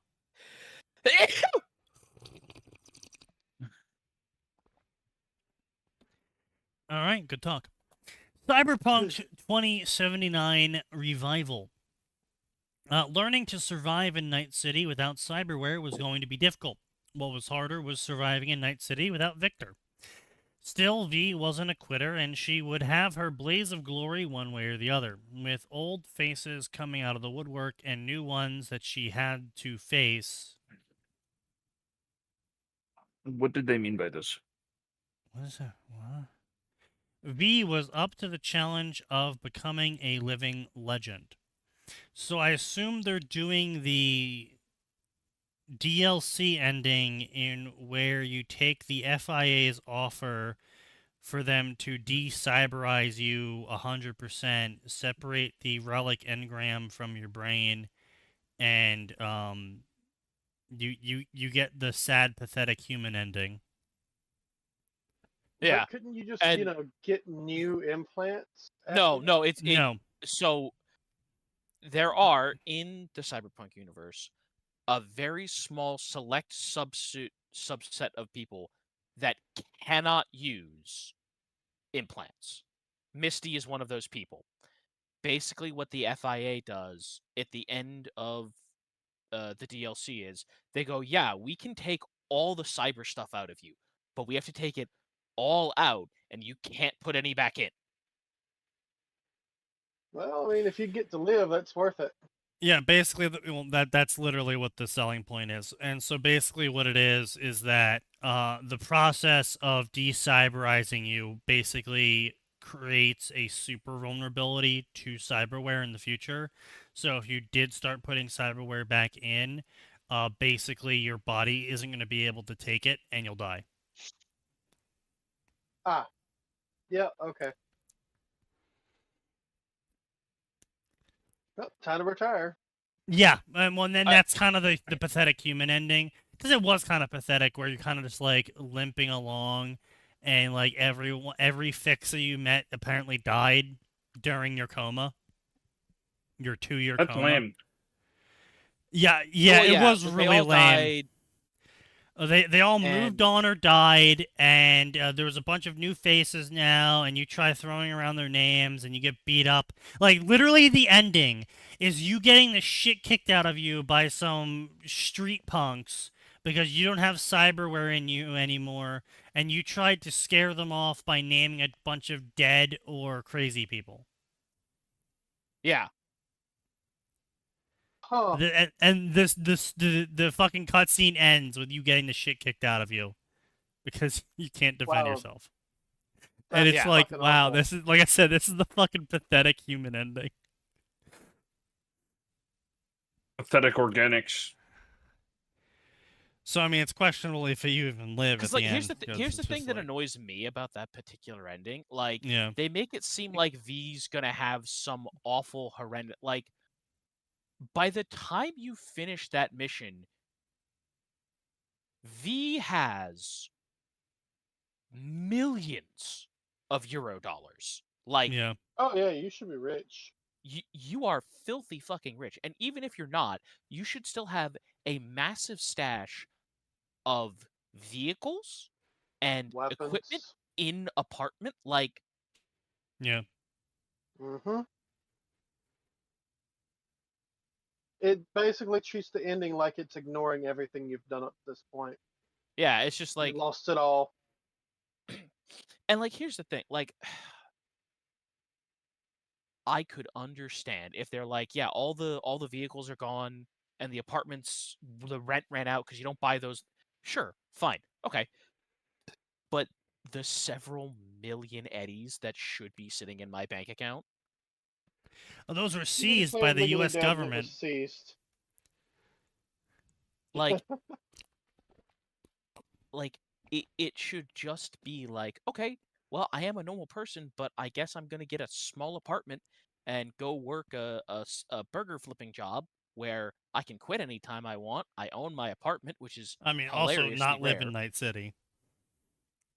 Yeah, Well, your yeah. best move would be to move out with the desert. No, not the gypsies. nomad. No, no, no, no, no, no, no, no, no. That would be hilariously dangerous and stupid of you.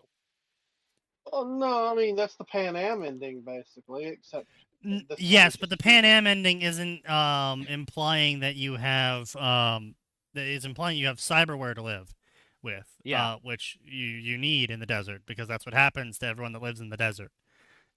Is they ultimately need cyberware to keep living, because the desert is filled with radioactive junk. Yeah. And your shit fails. Yeah. No, the best move is to leave Night City. Not go into the desert around Night City, Just leave. Go to Seattle. Where the hell Go would to you Canada. even Go to Europe. Literally anywhere but Night City, sign. go? Yeah, there is no benefit to living in Night City. Like, Go to the moon. literally anywhere else. Because it's implied that Night City is specifically unique in how awful it is. That makes Well, sense. hell. Take your millions of eddies and get the fuck out of the city. Yeah. Yes, that's what we're saying. But yeah, so I'm not really sure how this is going to go on. I'm not. It's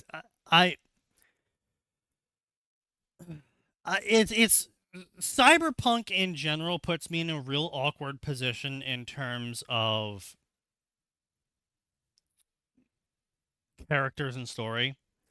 Because it's like, on one hand, I can understand why someone would not want to replace working parts of themselves with metal that they have to repair Mhm. and fix and replace and Which is really vulnerable to hope that the wireless next... attack. Well, not just that, because, I mean, you can put it in autistic mode, you can get non-wireless parts, like that is canon, is that is possible. It's I'm that sorry, most what people mode don't. did you just call it? It's called Autistic autistic mode. mode. Oh, okay. I was not sure. So, It's like- an IT term for devices that refuse all connections. I see. Yes. Otherwise I was known not as aware air of it. gap mode. I was not aware of the term. I would say, yeah, I wasn't aware of it either. It doesn't surprise me though. Anyway, No, it's a thing. there is ways around it. Like, you don't have. The thing is that a very heavy feature in cyberpunk universe is that people are retarded, like exceptionally retarded. And not only are they Yep. exceptionally retarded, they're in a culture that promotes being retarded, and on top of that, also punishes you for not being retarded. Yeah. Also, they are highly dependent on their cyberware and their network connections. And if you don't have that, you're basically crippled. Well, not only that, you're also like relying. Like, I cannot see. That's always like my big fear, right? So, say cyber eyes come out in real life. My eyes are dog Yep. shit. Would I love to be able Or to vice just versa, yep. see? Yes, especially because I keep getting told I'm going to go blind at some point in my life. So yes, I would very much like to not be blind. However, But Sneaky, it's $100 subscription a month for those eyes.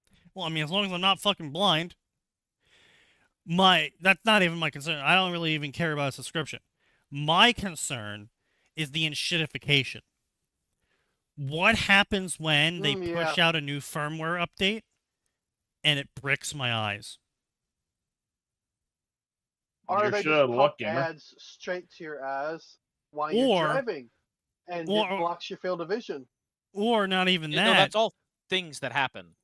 Or Like- what if it bricks my brain because of like an improperly coded connection between the neural interface and the eyes, and it like fucking just shoots a lightning bolt into my brain and I fucking die of an aneurysm? Like, it's like I've seen, and now you might be saying, oh, well, Sneaky, that's an exaggeration. This is key hardware that people are putting into their heads and No. shit. Wouldn't they have the highest standards? Oh, yeah, they would absolutely have the highest standards.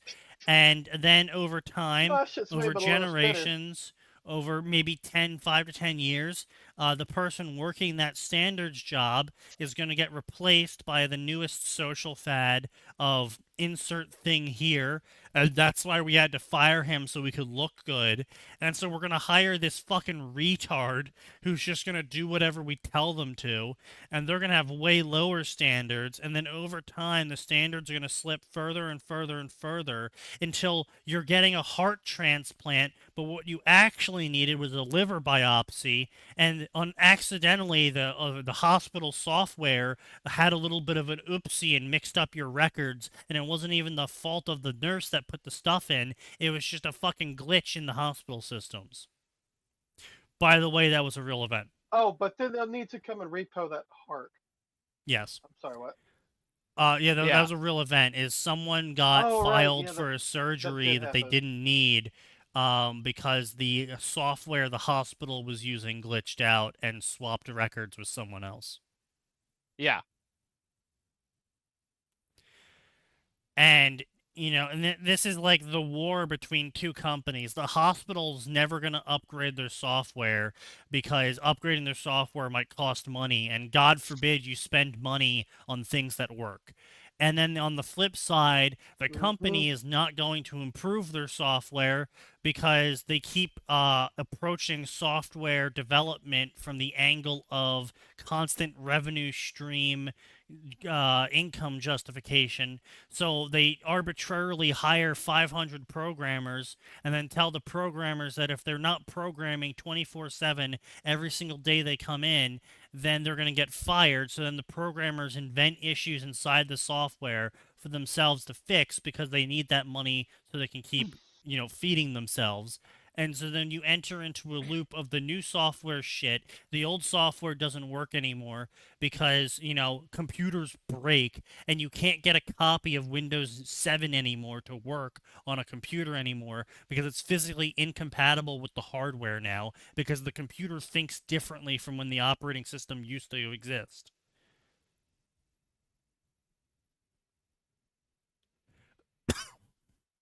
Well, that's the thing, by the Indeed. way, is you quite literally In the can't dark- install the newest versions of. So you can't install the oldest versions of Windows on the new computer now. Like, I'm talking about the oldest, like Windows NT and 3 and whatnot, because quite literally the You can't even architecture install is XP different. on one. Yeah, the Yeah, architecture is you can't so even- different that the operating system physically can't recognize how to operate on it. And that's assuming, all right, if you could get it to install on a current gen CPU and RAM, it would not be able to understand any of the devices it's got there. It may as well be alien. Well, tech. it's not only You could that. not import No one drivers. makes drivers for XP anymore, so any of the shit you have plugged into the Yep. computer isn't going to work. Any of the drivers you have for like USB 3.0, Wi-Fi adapters, Nope. they're not going to work. The hard drives, unless you have a fucking hard disk drive in there, they're not going to get recognized. So you're up shit creek. yeah, You gotta SATA, use the newest operating system, which means if you gotta use the newest operating system, you gotta use the newer software. So even if the older version of the software actually fucking worked, you gotta use the newer one now. Which is shit. Which is also usually, these days, right now, as it is right now, everything is moving to a subscription-based model because companies realize that, companies are retarded. And so they'll do shit that is in interest of the short term. And in short term, it looks really good on paper for you to only pay $8 per employee than $400 per employee. But even though back in the day, paying $400 per employee meant you could use the software for 15 years without an issue, now $8 adds up to way more than $400 after those 15 years. But, that doesn't matter. All of these, like the 365. 365 is the clearest example of how fucked we are in the future.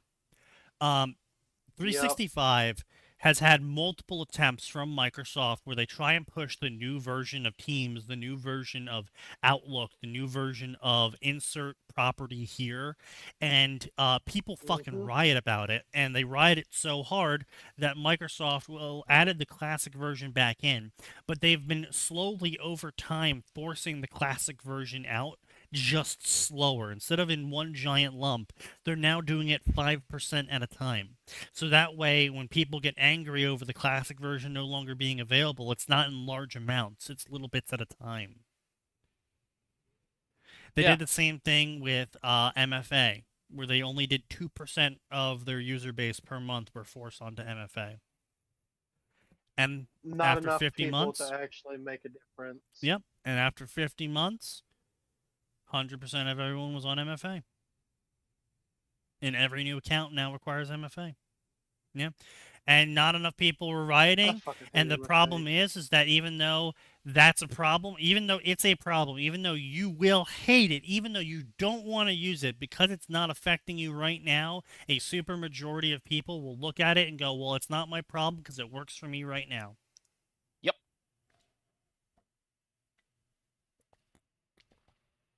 Yeah, well, give it a month and you're going to be complaining about it too.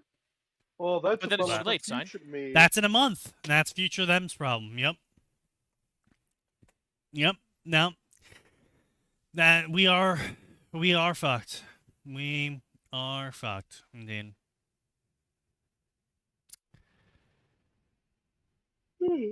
Or why did you post that meme? Disgusting.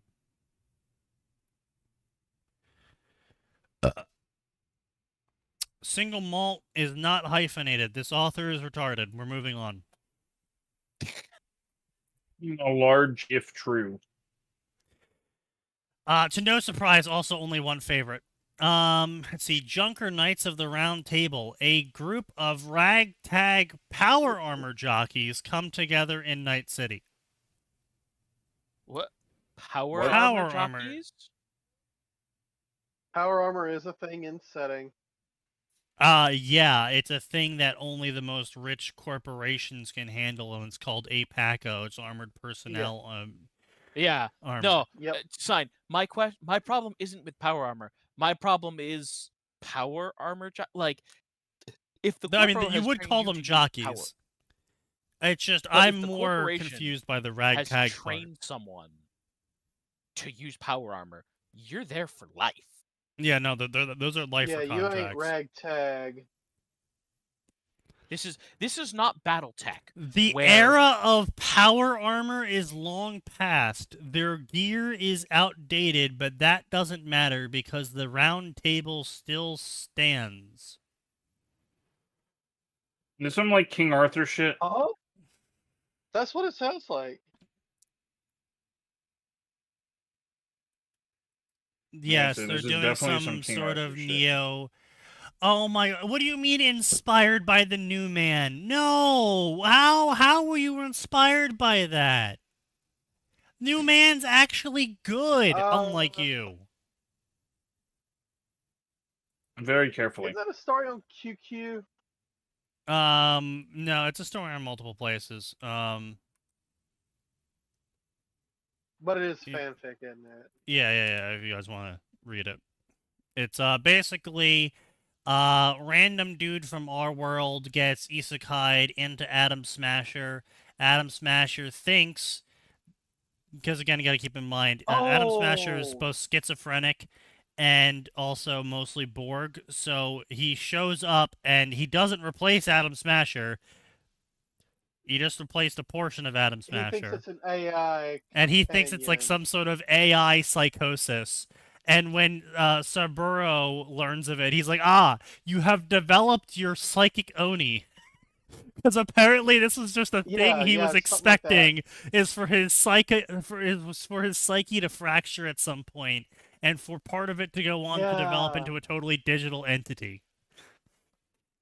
I remember this story now. I read it up to. It was good! I mean, I he stopped ran reading into it at some David. point. Yeah, I stopped reading it at some point, but it was good up until I stopped. Yeah. I stopped for some reason. But yeah, so this is just... I would say, sounds like I have a new thing to read.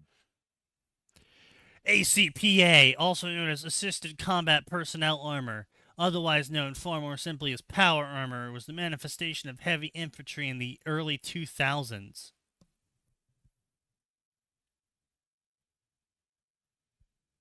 You put those words back in your mouth.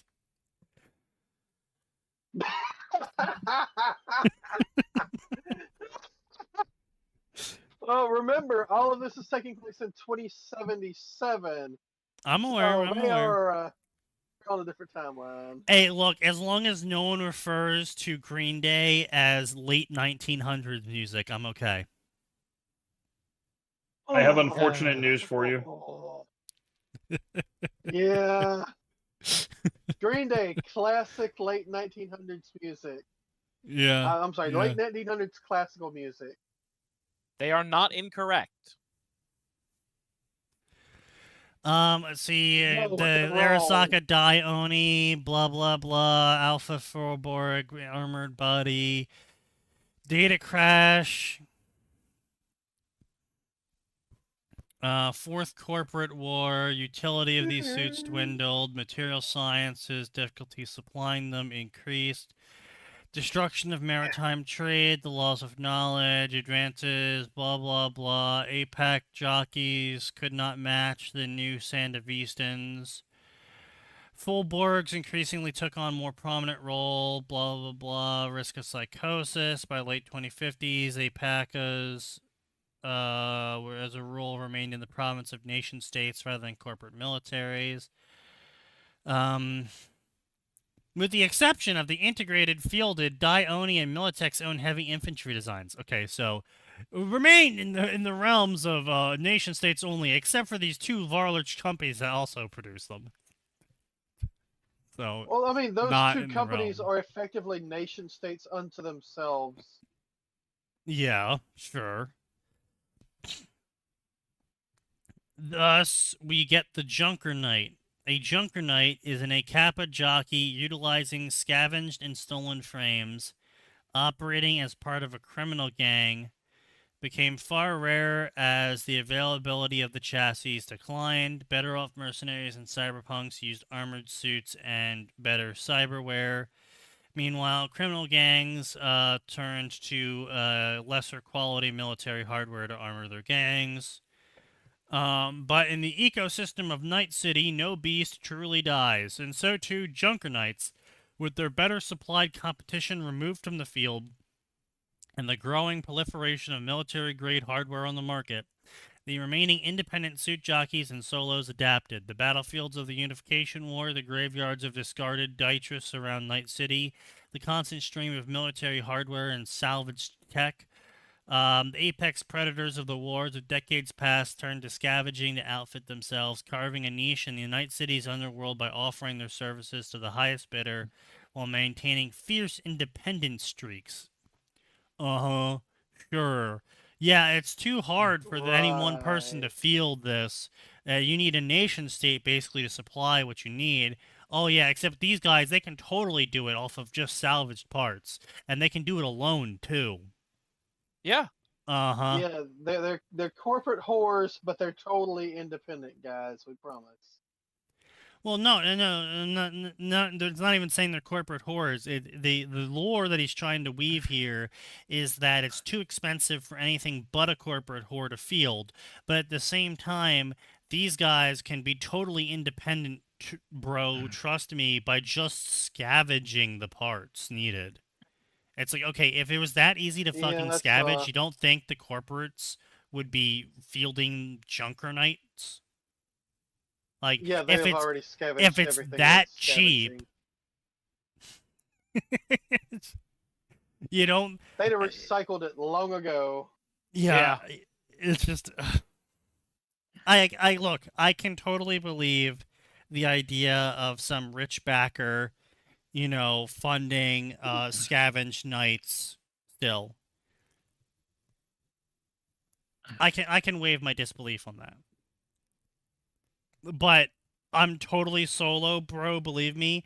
Not only do I have enough time to go out and do high expensive missions, but I also have enough time to go out and do salvage constantly, forge my own parts out of the salvage, fix my own shit completely. I'm not only am I an expert salvager, I'm also an expert mechanic. I'm an expert fixer. I'm an expert solo. Hell, you have to be a metalsmith at that point too. Yeah. It's just like several things. fucking blow it out your ass.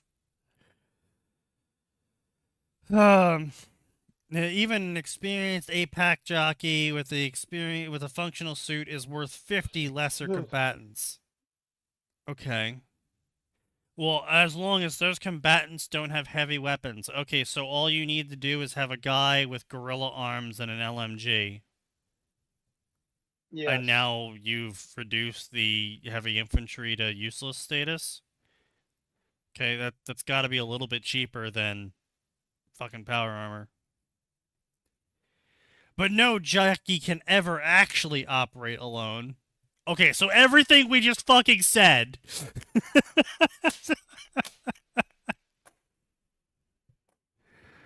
Enter the round table.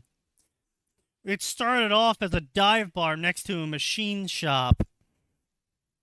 According to local legend, ad hoc Lance of Junkernites put a stop to a gang war in the area and claimed it for their own.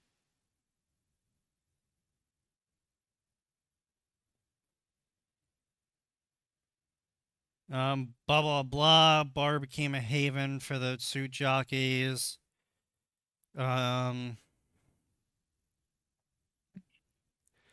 Neutral ground. It was the afterlife of Night City for all suit jockeys. Uh-huh. Sure. Of course. You're Fuck is a special suit jockey? Power The guy who suit, uses don't power you know? armor. Have I you keep not been okay. I thought it was following something along? different. Honestly, I kind of checked out of this story when they said power armor jockey, and I just fucking my eyes that's what glazed the over. technical term would be. Like, you realize that air fighter pilots are called air jockeys or plane jockeys. Yeah, no, I mean, Shared they are jockeys. correct about that. I know, but it's just the fucking. I'm a little butthurt bitch. My name is Nosehair. What the fuck? I just said my eyes glazed over. I wasn't butthurt about it. The fuck? Round table. Oh, to operate at the round table, you need to just, a minor tithe of, 30% of all your income. Tithe fuck and off. yeah, Oh yeah, that that seems makes sense. reasonable. Even though What? I'm pretty sure a tithe is explicitly 10%. It is explicitly 10%. Yeah, well, it comes from tenth, tithe 10th. Yeah.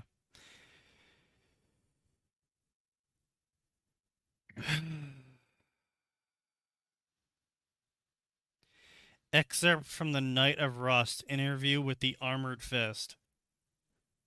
You fucking shove it up your ass, author. Oh my god. Literally the first definition, a tenth.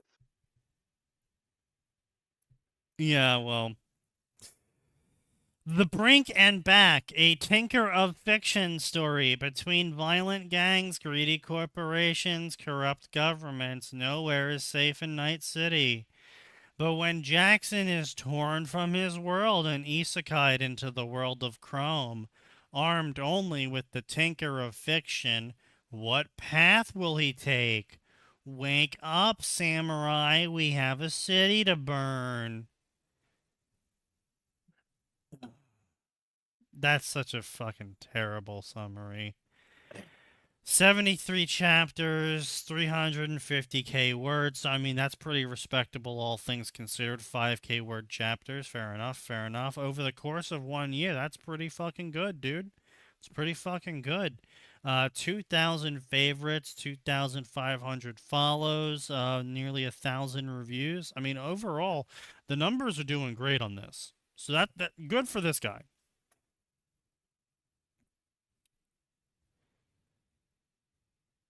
I read the whole story in 3 hours. You read 350k words in 3 hours? Bullshit. Maybe the story was a lot shorter then? No, skimmed. it's the latest chapter. Oh, yeah, wow, okay, no, they're just full of shit. They had an AI summarizer. I mean, they might have skimmed it. They might have AI summaried it. Yeah, yeah.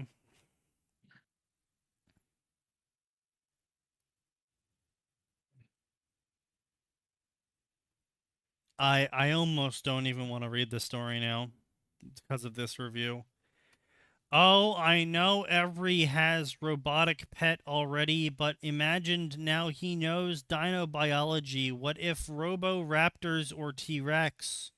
Amount of oh hell no coming from gonks who attack him would be legendary. Yes, I'll just waste a ton of resources on making robot dinosaurs the size of actual dinosaurs. Surely this will not cost me a copious amount of money for minimal return. No, of course not. Why would Also, don't even worry about the square cube law. Yeah. I mean, Cyberpunk kind of already does it. No, that's a funny little bit that did come up. So, Blue Archive came out with a new event, and you're chasing after a stack of pancakes that gained sentience and started mutating with tentacles and ooze. Jerry And cooked, gotcha. Okay, Yeah. sure. and at one point, this is all being explained, and then it's explained that it's mutating, and not only is it mutating, it's getting bigger, way bigger. And you can pipe in with, "Isn't that not possible? The square cube law says." And the character turns to you and goes, "Sensei, we are not in the realm of rational thought here." And you respond back with, "Yeah, that's my bad. That's on me." Yeah. Apologies for Speaking of trying to mutating apply logic to a pancakes. mutating stack of pancakes. Yeah, logic has You know fled the building. That's on me. My bad, guys.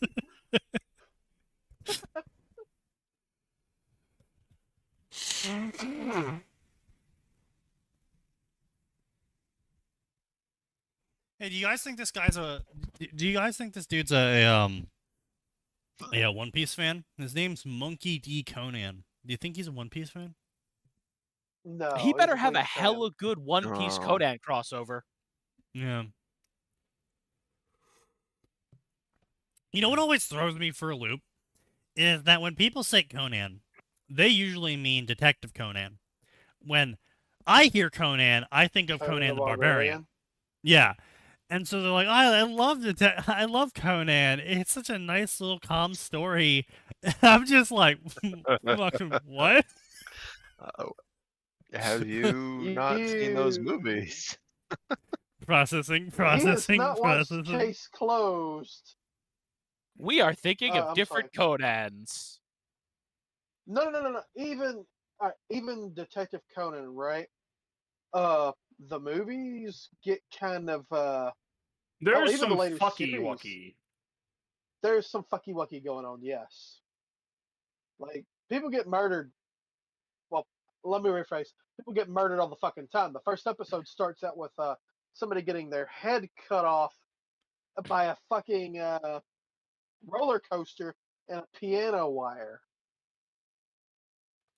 No, wait, no, it And wasn't it gets piano wire. downhill from there. Yeah, it was. It was piano No, it wire. wasn't. It was It's a gymnast with piano wire looped a hook on the Hold on. piano wire, put it around the guy's neck. I thought and it was like a tossed it on the gymnast tracks. wire that they used. Yeah, it was a gymnast who did it, but the gymnast used piano wire. Okay. I thought for Piano sure it was wire like, and a grappling hook. yeah. I Like, thought they there's used like no gymnast wire. no, they used. No. Oh wait, no, I'm thinking of a different case. I'm sorry. I thought you used like something as part of like a No, there was like one that had like used something in her bra to do it as well. There was one killer that No, did she that. stored the wire in her bra. She did store the wire in her bra.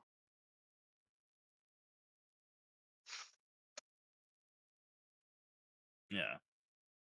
I do remember that. I think I was conflating it with a different one. Oop. But yeah, no, Detective Conan goes hard from episode 1 with the fucking murders. Yeah, well, people are a It little is bit not retarded. a peaceful slice of life. Yeah, well, people are a little bit retarded, so A little, yeah, little tiny smidge.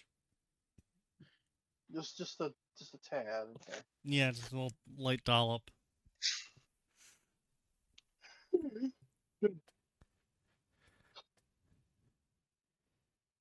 What? Okay, good. He drew the line at an AI waitress. The only thing worse is an AI doorman. Jurassic Park is a fascinating universe. The issue lies with where will he reliably find samples of modern extinct species, let alone dinosaurs? All the rich people. Yep. As someone who has Don't read worry, and we'll listened to get the it out of Jurassic series books, I can appreciate the attention of detail that'll come with this tech tree. Yeah, don't worry. We can find DNA in fossilized mosquitoes. Well, no, We- not just we that, learned but that from like Jurassic rich Park. people, rich people in the cyberpunk universe would totally be the sort of people who'd be like, "Ah, yes, I own one of the last 7 samples of the corgi breed of dog in the world in this cryogenic freezer Yeah. I have here." Huh. Like that's Yeah. totally something they Yeah. would do. And so don't he'll print out dinosaurs with this tech tree, but the big issue really will be preventing exploitation of animals. Fucking what, mate? You what? What? So here's the thing, I'll right? have your mum. I never really got people that like there's a threshold, right? Like factory farms are terrible, right? We can all agree Obviously. factory farms are terrible. Like terrible, terrible We living need conditions. them, but they're terrible. No, we don't even need them. The amount that of food that the factory farms produce is such a overhead that they're destroying about half of it. Like it's absurd how much food they produce that we True. can't even use. So we don't need them. And even then, it's like the amount of space that a chicken actually needs to have a healthy lifestyle is 3 meters per chicken. You can have thousands of chickens on like 100-acre like tens of thousands of chickens on a 100-acre property. Like, I'm sorry, but you don't need to keep them in a 1 foot by 1 foot box, feeding them slop constantly as they're forced to endlessly shit out eggs until they die of overwork. Like I'm sorry, it's like that. That's my line. The people who cry about animal exploitation, their idea of animal exploitation is this farmer raised this cow and then killed it when it got old enough. That's exploiting the cow. Yeah, no shit. It's mine to eat. Yeah, he raised it and fed it and cared for its health until the point where it was no longer able to give milk and now is only fit for food. That And then he cow killed is it. food, It's like, and what I'm part of gonna that's eat unnatural? most of the pieces of it. Like, Well, the part where you're eating meat, Sneaky, that's unnatural. Don't you know? right, sure, of course, because, humans, we're not part of nature. Everything that's not human No, is we're above it. natural, and everything that is human Yeah. is unnatural. Nothing bad has Yep. ever happened to people who go on vegetarian diets and No, of substitute course not. meat protein with bean protein, right? No, of course not. Right? They live No. totally healthy lifestyles as twigs.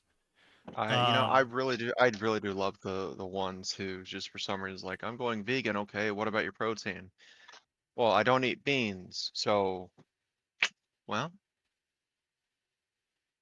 You eat fish? Oh God, perish. no, that's an animal. Yeah, That's what I'm literally. saying. Like what is exploitation? Like, what really is exploitation to these people? And it's something I can never really pin down because it's like, oh well, That's because collecting they're being honey. intentionally vague. It's well, yeah, I know they're doing it on purpose, but it's like, oh well, collecting honey is exploiting bees. No How? shit, Sherlock. No, but it's not They- though. It's Yeah, literally not. Like No, bees the quite the literally bees produce love that extra shit. honey. Yeah, if Well, yeah, the bees you wanted, give the bees an indestructible home that free from predators. You protect them. The Eldritch God only takes a bit of honey in return. He protects us. Yes. yeah, they Exactly. quite literally segment their larvae away from the honeycombs that get harvested. Specifically, so they can fill all of the honeycombs with honey for the sole purpose of being harvested. And if the bees didn't like it, Uh-huh. they would They'd leave.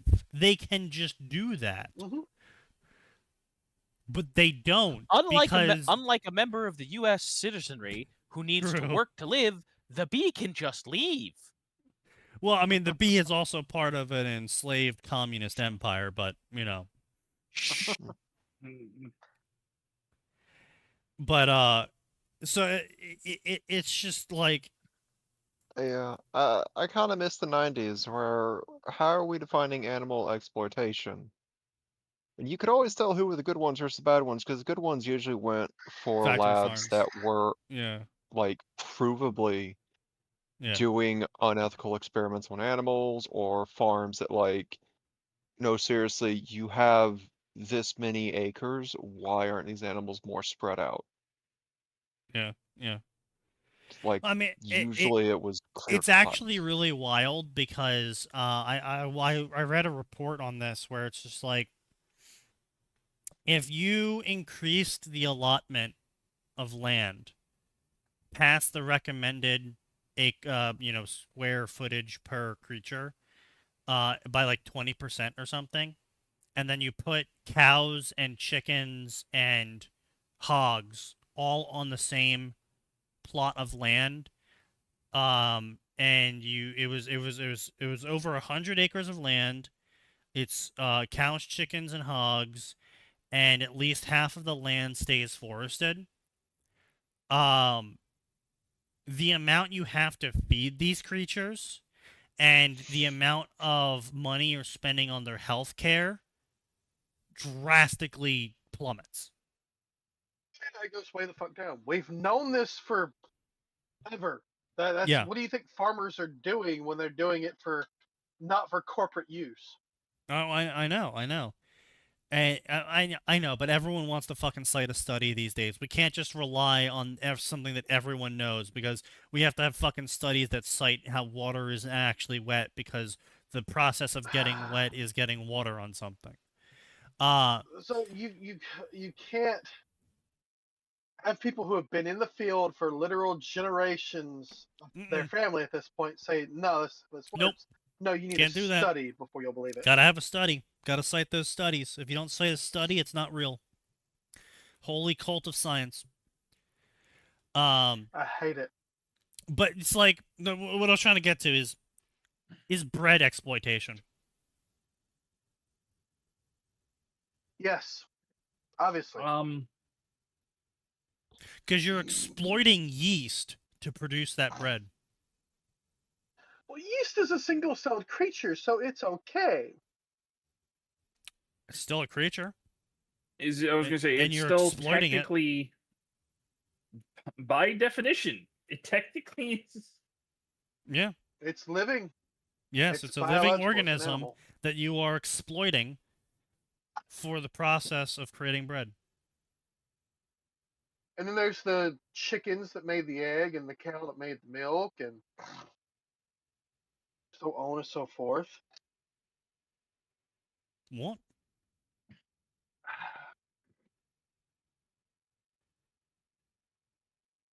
You don't need egg for bread, do you?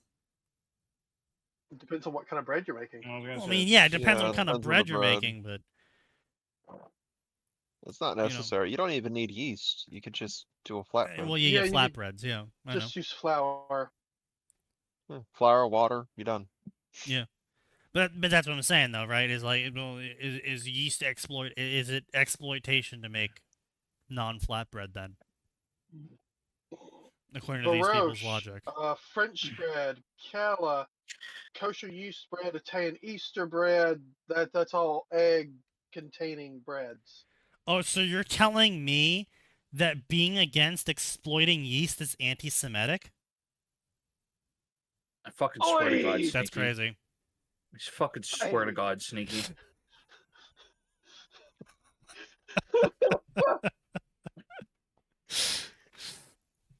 I'm gonna keep that in mind next time. Why do you people give him ammo? It wasn't even intentional. How do you give this man ammo? He just picked it up and goes, "Oh, ammo!" The man doesn't have scavenger as a perk. You're giving it to him. That's where you're wrong, buddy. Motherfucker. Stop using copycat, you cunt. That genuinely had my brain pause and stutter. What, trying to figure out if you had scavenger as a perk or something? No, aura. No. Oh. But wait, does it count as labor if the bread is rising on that day? The yeast is doing the work, but you put the yeast in the water. Does it count? We're not considering this like it's the fucking Bible and Sunday the bread can't rise. All right. But what would you do if the bread stopped rising on Sundays? I mean, you just wouldn't make shit on Sundays. You wouldn't make shit on Well, Saturday. yeah, but that's gonna start bringing in a lot of questions like, oh shit, maybe. Yeah, there like is what something kind up of there. religious after effects would that have if the bread doesn't rise on Sundays? Wait, hold on. The bread rise on Sundays? Oh, okay. Like, oh yeah, sorry. Unfortunately, I have the extra religious yeast. It doesn't rise on Sundays. It's kosher yeast. What fucking? It's true kosher yeast.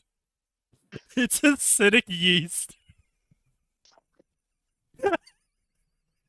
Does that also mean it doesn't get drafted? I'm gonna fucking kill myself.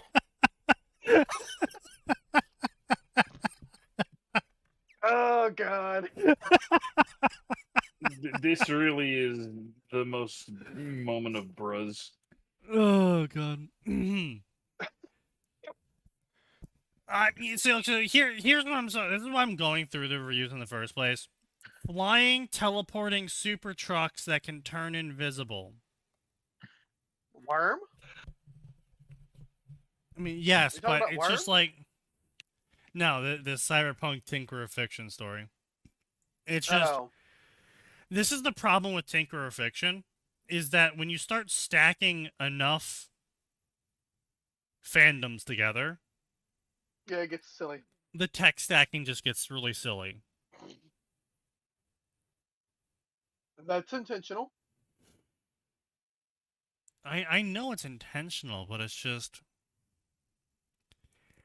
it makes it hard to enjoy a story when it's like how to put this.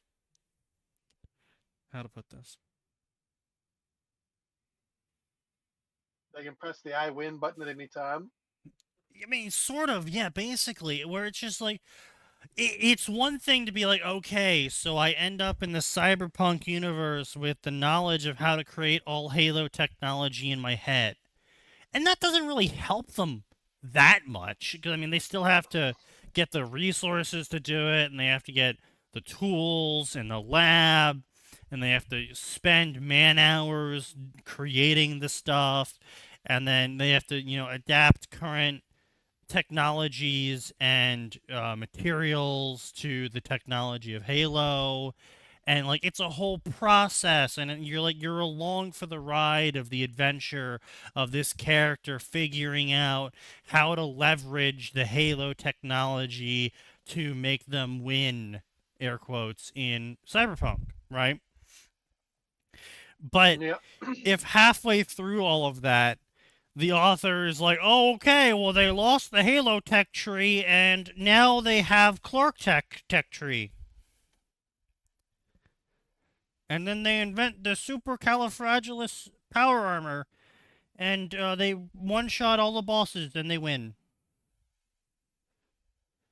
It's like, well, alright, I guess. Kinda lame. Because then it's like, where do you take the story then? Like, you have to rely on the author genuinely rolling a fucking D20 and selecting a new fandom. And I don't trust nearly anyone to actually do that.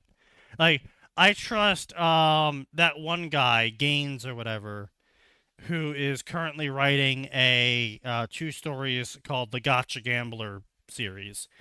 And I trust him because on his Patreon, you can purchase the Chaos Gotcha program that he uses to roll everything. And he's constantly putting out updates for it. Because he's actually using the program to roll from a list of hundreds of abilities and skills and power-ups and grades. Yeah, so it's like you know he's using it. Like it's just like with Shiro, you know he's actually rolling for it because you can literally see him roll for it. And the amount of people that do that though is very rare. So you just have to rely the author is telling the truth when they say, "Oh, my next if Tinker of Fiction is a Pokemon or God Eater." It's like, if it's true, then it is what it is. If it's not true, then you're kind of just killing the story there because it's obvious you just wanted your character to get certain technologies from certain series because you had a really cool idea of them stacking up and creating some sort of unstoppable menace. But it's like, you know what it is? I just realized. It's like listening to Baby's first homebrew from a D&D table. Where God. all that person thought about was all of the cool abilities that they want their character to have, and they didn't think about any of the balance for the character. And so it's like, oh yeah, well, you know, my 20 times a day ability, it does free action 20 d10 damage. And it's a giant laser from space because I am the space mech class. I get that at level 1.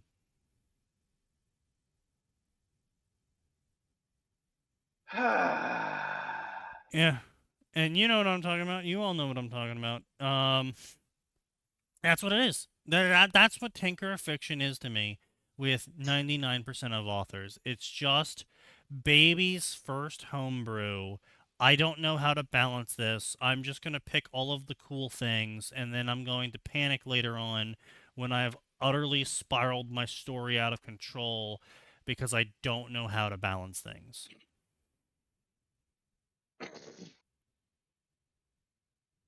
Alternately, you know exactly what you're doing. You know exactly how unbalanced it is. And that's the point. You are just leaning into it for fun. Oh, sure. And that's when they're fun stories and they usually don't get unbalanced by the fact that they're getting unbalanced because their story was written with the idea that you're not trying to write a antagonist that's going to be equally or more powerful than the protagonist. You're writing a story with the sole purpose of we're going to punch stuff in a space mech and explode skies. Yes. This is this is like the two states of man. So you have the Brink and Back Tinker of Fiction story here with its big fucking numbers, and then you have Cyberpunk 2077, Not Dead Yet. This is Cyberpunk 2077 story. Meet bottom of barrel, how are they alive group of people who aren't dead yet somehow.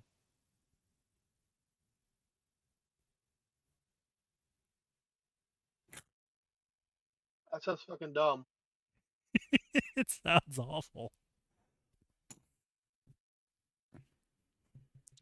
It's 1,000 words, not a single favorite, not a single follow, no reviews, Good.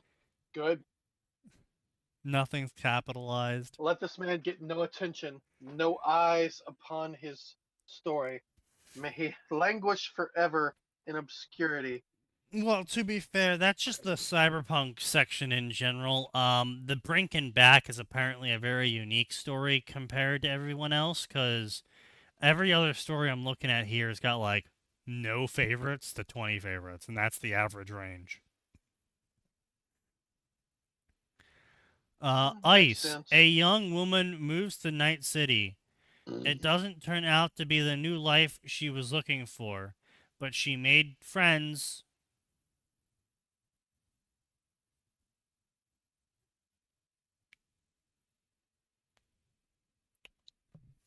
Is this it's a male author name, but I feel like Eye of Magnus. The company of four adventurers is drawn to a ruin wherein lies the key to ancient knowledge has been asleep and is now awakening. A 17-chapter, 10,000-word story updated over the course of 3 years. 2 favorites and 1 review. Damn. Mm, Damn. that's In the rough, Elder buddy. Scrolls section, talking about Magnus? The only review That's is, rough, Sir, there buddy. is no I in Magnus. that could be a very Oh, funny joke, but I don't think it is. To Kill a Nightingale, God damn it. another Elder Scrolls story. Assassinate the man considered most powerful crime boss in all Tamriel. It pays. Handsomely, in fact. For one reckless warrior, that's all it takes, and it's not as if it's her most foolish endeavor. The most prominent obstacle in her path is a very confused orc. 19 chapters, 100k words, 5 favorites, updated over the course of 1 year, 2 reviews.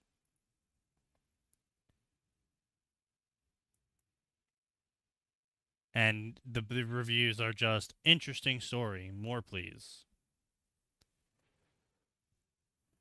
Of course they are. Infinite Void. Lol, TFTC. A young mage of the College of Winterhold and a reluctant assistant to a visiting scholar might have a few issues in her mind.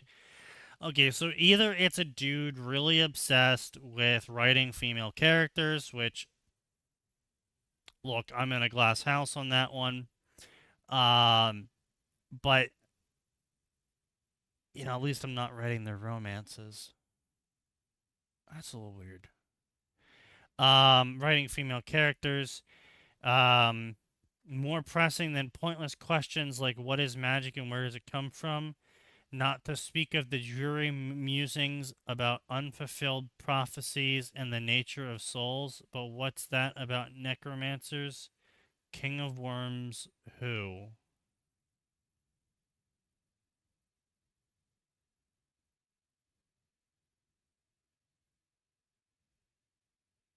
Nine chapters, 55k words, 3 reviews, 4 favorites. Updated over the course of 4 months.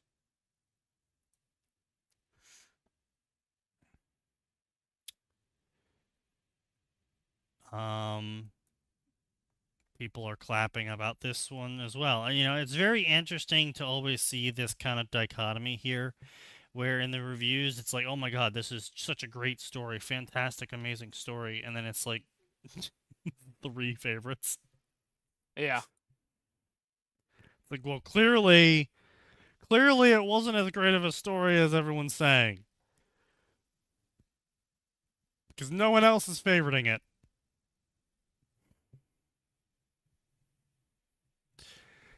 Echoes of Lost Voice. What if Skyrim never happened? Years after the civil war in the province of Skyrim, headstrong High Queen riddled with widespread lawlessness and is a far cry from harmony. A new threat is on the rise, but from where, no one knows. That's really stupid, because we do know there's plenty of threats in Skyrim and outside of Skyrim that is threatening Skyrim and Tamriel in general that is nothing to do with dragons. There's like dozens of them. And most of them are pretty open about being threats. That's just... The person's clearly an Elder Scrolls fan. All of their stories are Elder Scrolls stories until they wrote the cyberpunk story about a woman who moved to Night City.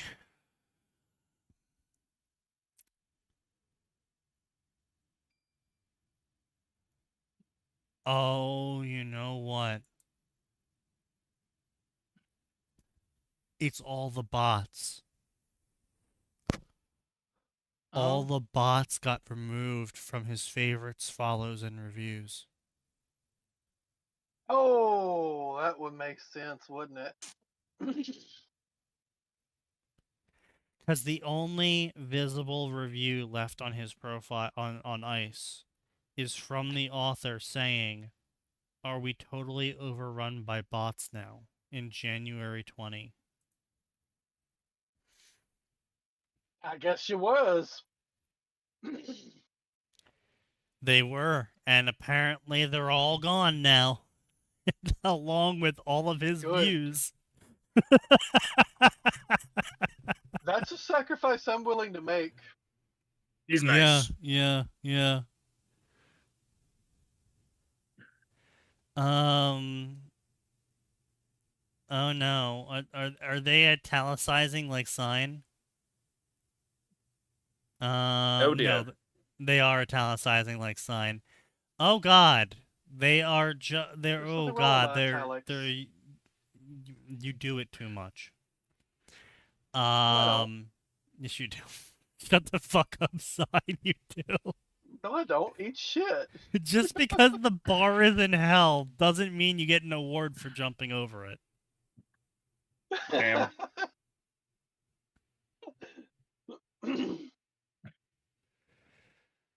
Um. Okay. So they're making a bunch of butcherized words with contractions.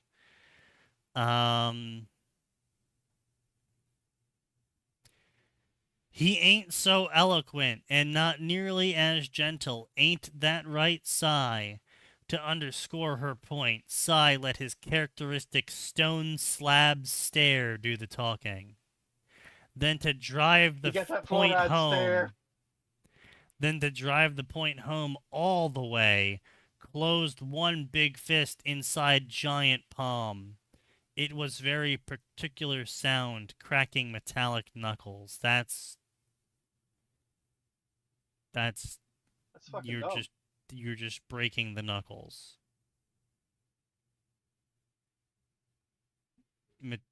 Metal knuckles wouldn't crack. I'm like Knuckles. No, I'm not gonna. The cracking sound that comes from your knuckles is air escaping from the pockets between your joints. yeah.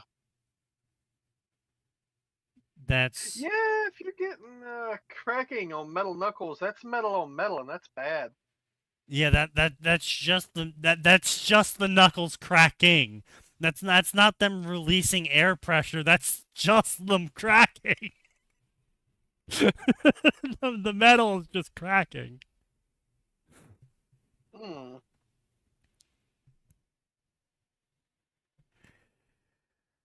Oh God. Okay, so author knows nothing. Very cool. Very cool. Um, Is that our first check of the night? I suppose so. I mean, we're gonna cut it soon, but yeah. All we're looking for Jesus. is names, even just one name if it's a good one. They said they would kill me in ways I can't imagine if I told you anything. And you don't think we can't stretch your imagination? I mean, all you've done so far is point a pistol at his head and had a really big, bulky guy crack his knuckles. Like, that's. Yes, I don't think you can stretch the imagination. I genuinely think if that's your intimidation display, the only thing that's going to happen is, oh, they're going to break my fingers, and then my arms, and then my kneecaps, and then my feet, and then my toes. Like, I don't think we're gonna get into any super special trauma here. Like I don't think I'm gonna have a fucking car battery attached to my ball sack or something. Whew. I don't know. Somebody at Cyberpunk might enjoy that.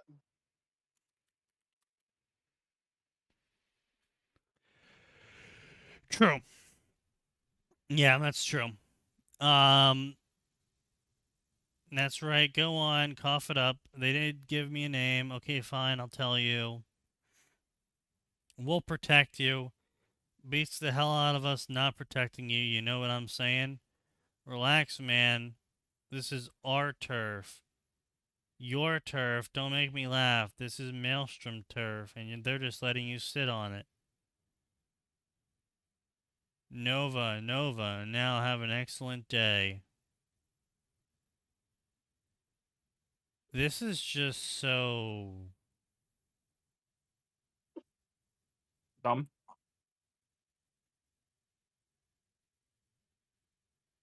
soft.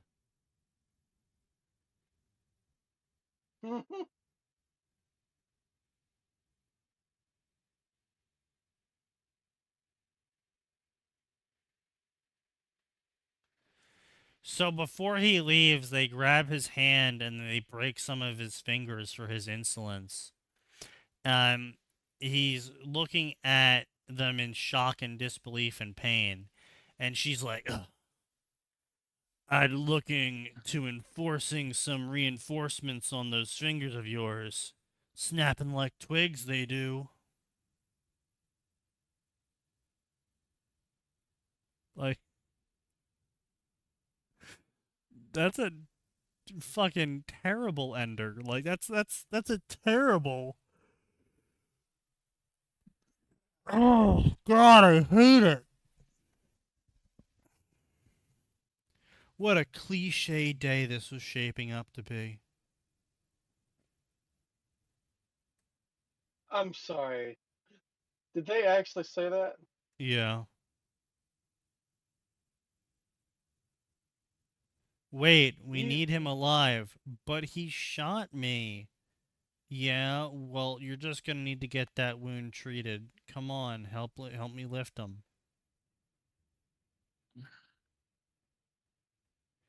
You seem to be bleeding pretty bad there. Yeah, I guess I am. It's not critical. I think I'm just paint editing it down. Man, paint editors were so good. I could just ignore gun holes in me.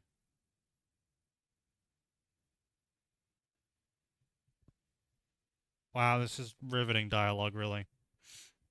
I'm gonna say, at what point are we done? Because it sounds like you're done. New hair? What? The color of your hair. Yes, it is. I like it. What, you want to have sex with me now? Who the fuck starts a conversation like that? That's a What? totally normal conversation. I am Ow, a normal human laughing. being. You can Laughing trust me. hurt. You laughing. I'm worried now. It's not every day you hear something ridiculous like an offer for sex. Take it easy. We need you alive for a little bit longer. I'm touched. You should shut up. Man, this is riveting dialogue. I'm just stapled to my seat.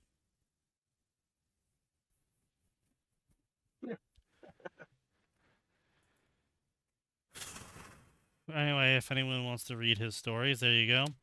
I think we can wrap that up tonight, ladies and gentlemen. So, here's the thing I've been pondering before we close out for the night, right? Here's the thing I've been pondering. Do we change the name of the podcast? To what? I don't know. The debaties. The debaticles. I don't know, something else. Because, I mean, we're not really covering much fan fiction these days. And I'm not really too concerned these days. I mean, we could probably start covering space battles, fish and philosophy, AO3, questionable questing fanfic, but it's just like, it's all the same that's shit. still fan fiction. Well, yeah, sure, it's still fan fiction, but it's like, what's the fucking point? They're all fucking dog ass. Like, there's literally, like, back in the day, there was a lot of fanfic being produced that was just funny to make fun of. I remember we were laughing for hours back in the day. And now And it's these not days- It's not as fun anymore. like this one. It's not as fun as anymore. It's not funny, period, anymore. It's not a case of like, oh man, this is the 29th bad fic we found. This is not funny anymore. No, there's nothing to make fun of in these stories anymore. They're bland, uninteresting, and boring. The author isn't You mean being like this last one? yeah, like this last one, the author's not being exceptionally retarded. Like when that fairy tale story with Naruto being dumped into a portal during a field trip from the Ninja Academy, and he gets left behind in the fairy tale universe from the field trip that his class took there, and so he survived months off of his chakra. And like we were laughing and shitting all over that story because it was just so funny and awful in everything the author tried to describe. Because they were just so wrong about so many things, it was hilarious. But we don't even get that these days. We don't get authors that are just blatantly wrong about a whole bunch of garbage. Now we just get authors that are just boringly wrong. Like it's not even funny to make fun of what they're wrong about because they're just wrong. It's like it's the difference between it's like a video of someone taking a steering wheel off their car and that's it, and someone cutting open their steering wheel and turning it into a fucking claymore. The claymore one's hilarious because of just how stupid it is. But if someone just takes the steering wheel off their car, it's not funny. It's just dumb. It's just depressing. Yeah, it's just dumb. Obviously they're wrong, but it's not funny that they're wrong about taking the whole steering wheel off and like putting a wrench on there instead. Like that's not funny. They're just wrong. They're just stupid. They're not funny stupid. They're just the South.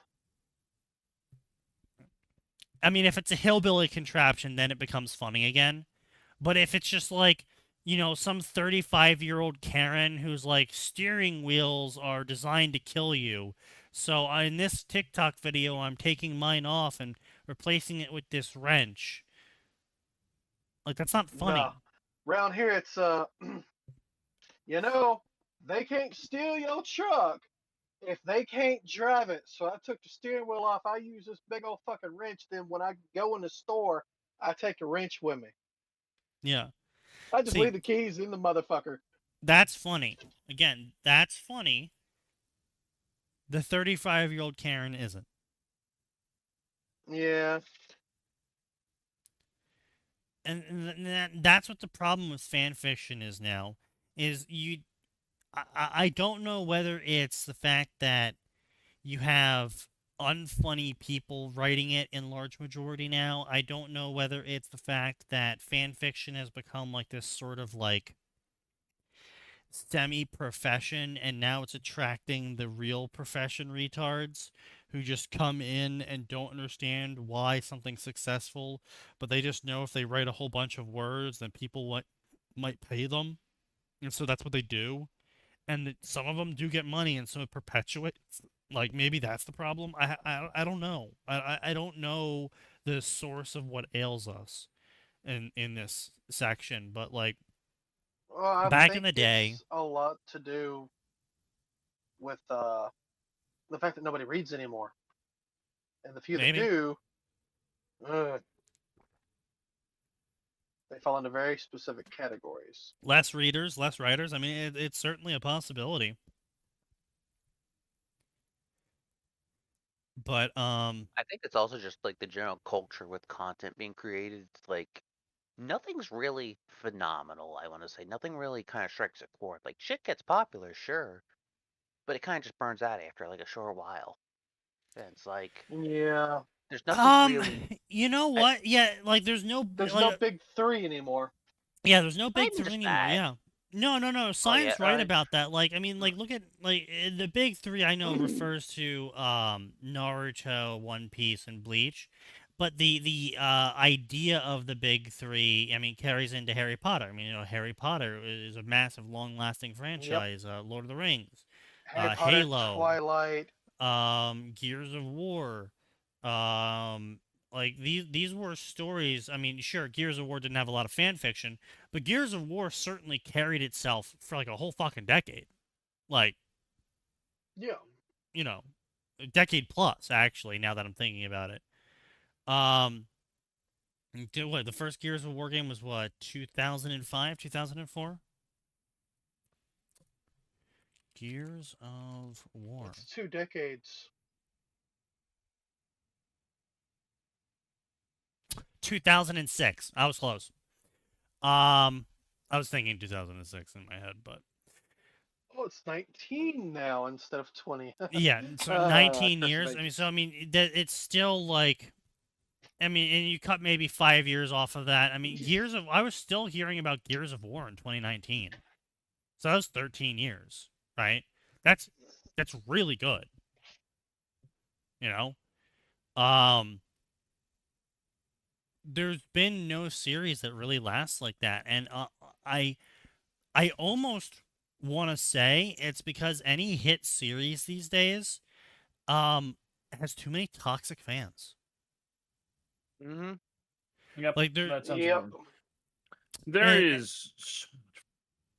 I don't mean the purity spiral Forest. fans that we had in the old days.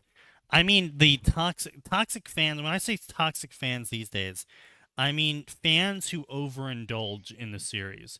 The weirdos we used to kind of just ignore whenever a topic came up, and they would just not shut the fuck up about Naruto.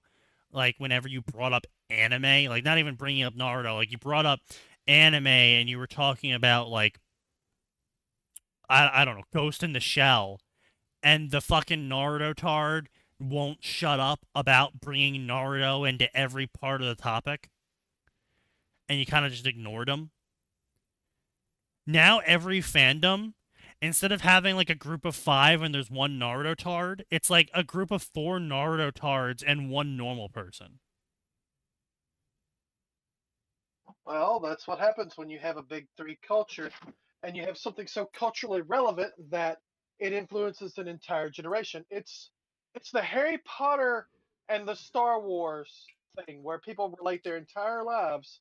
No, but one or like the Harry, other or no, but here's both. the thing though: is Harry Potter and Star Wars existed for a really long time. Harry Potter's 30 years old now. Sneaky. Naruto is. God damn it! Oh, Sneaky damn it! Sneaky flashbang to his Curse of Wit ages.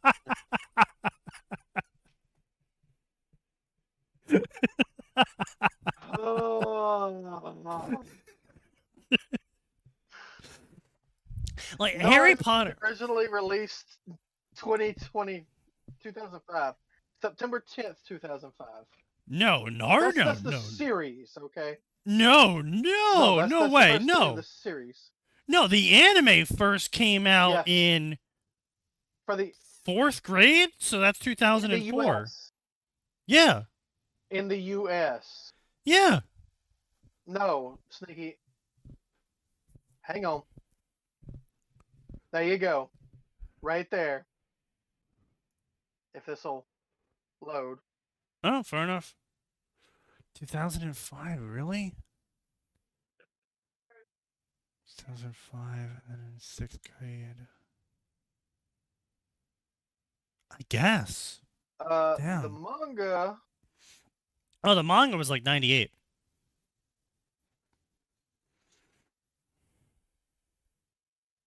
No, it wasn't. You shut your mouth.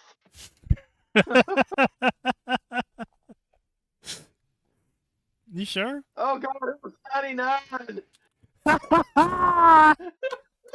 I love how I could Oh, hear God. the utter despair in Sign's voice. Like, no, it can't be true. Search your within feelings. yourself. You know it to be true. Search your feelings. You know it to be true. But yeah, no, so that's 20 years a minimum that it has influenced 2 generations at this point. Okay. It is the No, Harry no. Potter No, see, anime. no, what I'm saying though is Star Wars, Star Trek, all of these things existed for a very long time. We didn't have a majority of people basing their entire personalities around these properties. The whole, We do my now. whole, we do now, yes, and that's what I'm saying, is the whole, my whole personality is being a Naruto fan, is being a insert here fan, is only a recent emergence in the past 10 or so years. Like I said, yes, you had the obsessive freaks back in the day, but a majority of people kind of dismissed them. But I think it's because the general acceptance of being a person who watches Star Wars, of being a person who watches Naruto, of being a person who's a Harry Potter fan,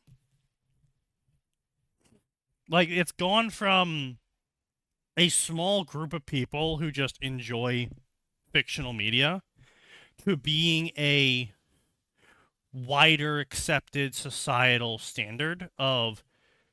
And they've pushed for it. Like, they've made it, if you don't like it, you're the unpopular one. Effectively, yeah. And so because of that, you're getting a lot more shallow people flooding into the space who have the ego capacity of a thimble, and it gets instantly filled by whatever fandom they first join. And because of that, it really kills off the ability for fandoms to exist now, because A, you don't have new fans. You only have so many people, and they've already filled their ego thimble with Naruto or One Piece or Dragon Ball Z or Harry Potter or Star Wars.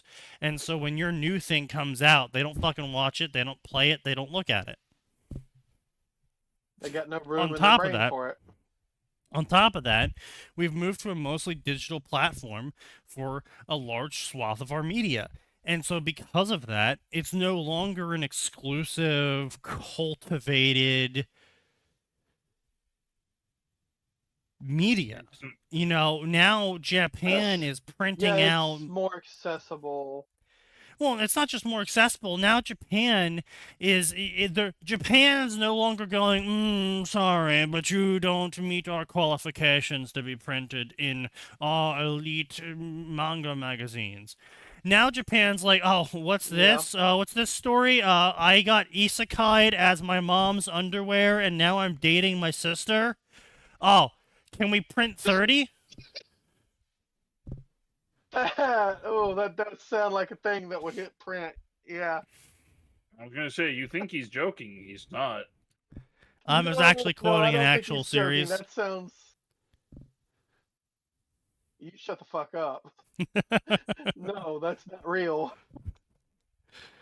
But yeah, so it's just, so not only is there a flood of bad content coming out and low quality content, you also have a flood of bad people and low quality people. And so now, like, Undertale's a great example of this. Undertale had a cool story. Undertale had cool game mechanics. Undertale had characters who had depth to them. Undertale was iconic, and it's dead now. It had a brief stint in the sun, and it burned up like a candle being lit from both ends. Because the fans were just so fucking toxic. Yeah. They unfortunately still are. I'm not surprised. Who was excessively toxic? Undertale fans. Undertale and now it's Deltarune as well, because well, people are just like, oh, you have to write this character my way, and it's like, please shut the fuck up. And it's not just Undertale. I mean, you know, like, shows like JoJo's Bizarre Adventure got a resurgence in popularity. It was always kind of like, you know, a very small fandom. And then whatever season came out somehow sparked a massive wildfire of popularity. The entire internet's quoting JoJo memes for years straight. And it's effectively dead now. No one's fucking talking about JoJo anymore because the fans that were public about liking JoJo were annoying, toxic fucking shittas. And they just would never shut up about anything. They would just keep talking about fucking JoJo no matter what the situation was. And it's like, dude, I just asked how the fucking weather is. Don't quote JoJo at me. Funny weather report, snails. Frodo. And Actually, no, they yeah, wouldn't even do that. and so it's just like these toxic fans drive people away from the user base. I mean, you see this so frequently on QQ, Space Battles, and Sufficient Velocity, where you can leave comments after chapters. These people will sit there and they have the same IQ as the goddamn calorie count on a zero sugar replacement. Like, they are so fucking stupid, they make room temperature look hot. You're not wrong. And that's some the worst insane part slander. is, the worst part of them is, it's not even that they're stupid, it's that they are stupid and apparently have infinity hours to be stupid with.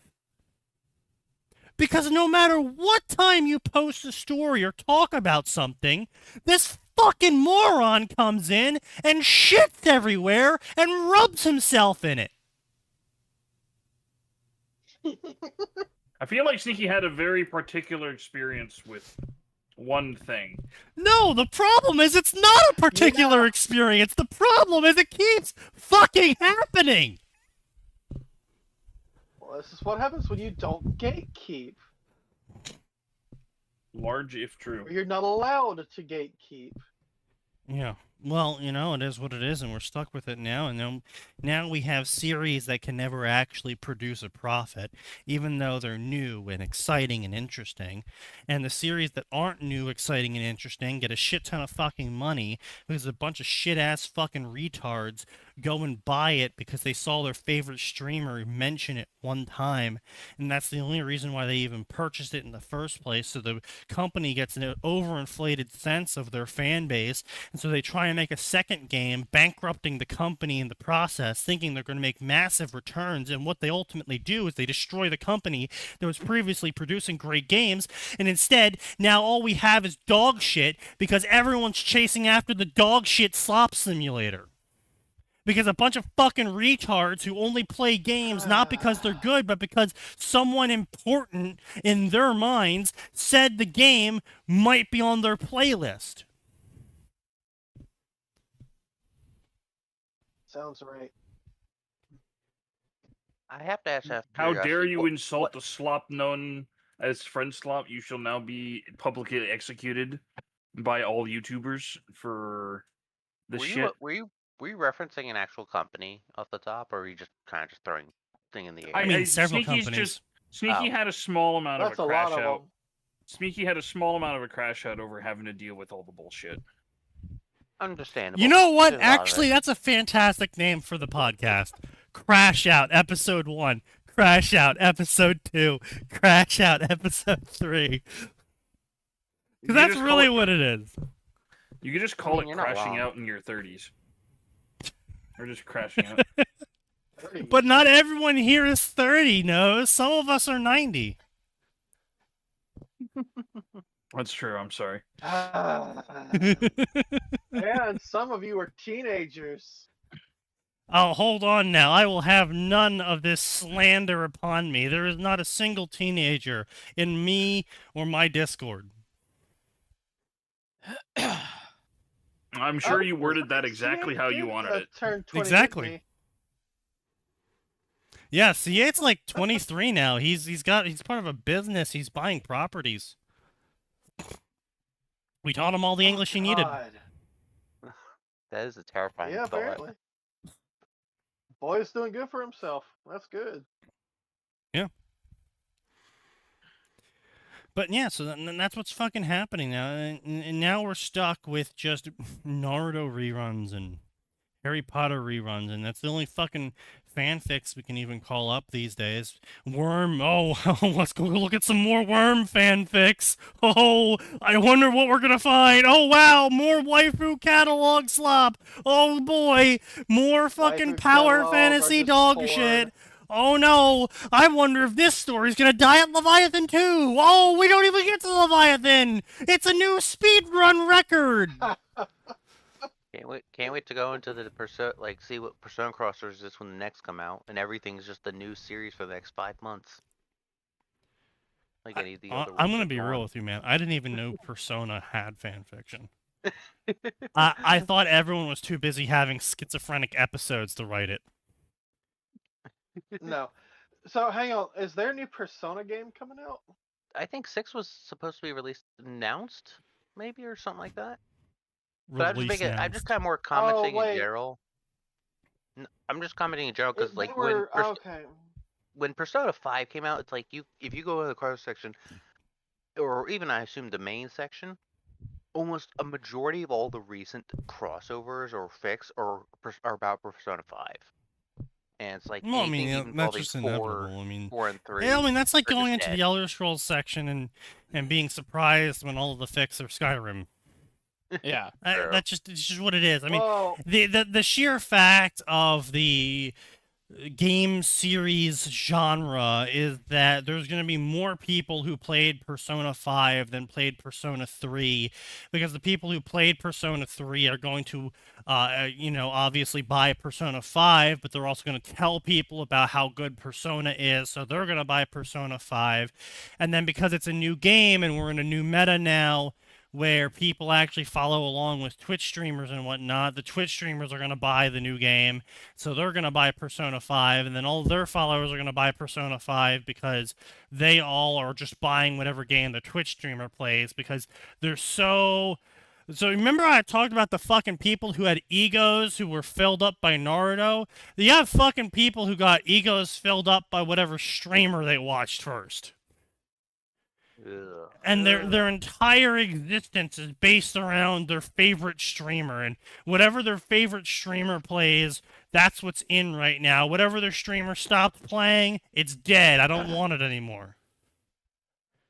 well, I you mean, we mean already like knew that somebody happened. who would attempt to become a VTuber and base their entire VTuber personality off of their favorite VTuber streamer?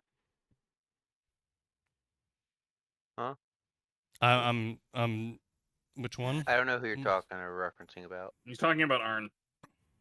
Oh, Arn, right, yeah, right. Sorry, I just forget sometimes that he's a person who's real. I forgot he had a VTuber thing. I kind of just ignored it. But I mean, The only reason I yeah. remember it was because he got quite upset that I remember Yeah, and that I forgot the only about reason I just as remember it, quickly. yeah, the only reason I remember it was because he got quite upset because I mean, Yeah. we're like, hey, you should probably change some of this model, man. Like, Yeah. it's decidedly copyright infringing, and we were apparently killing his dream. Yeah, we were Basically, killing his everybody told him vibe. this is a bad idea, and he got angry. Yeah, How well. dare you Alright. steal my thing? How dare you? We also made Shame fun of sapling. him.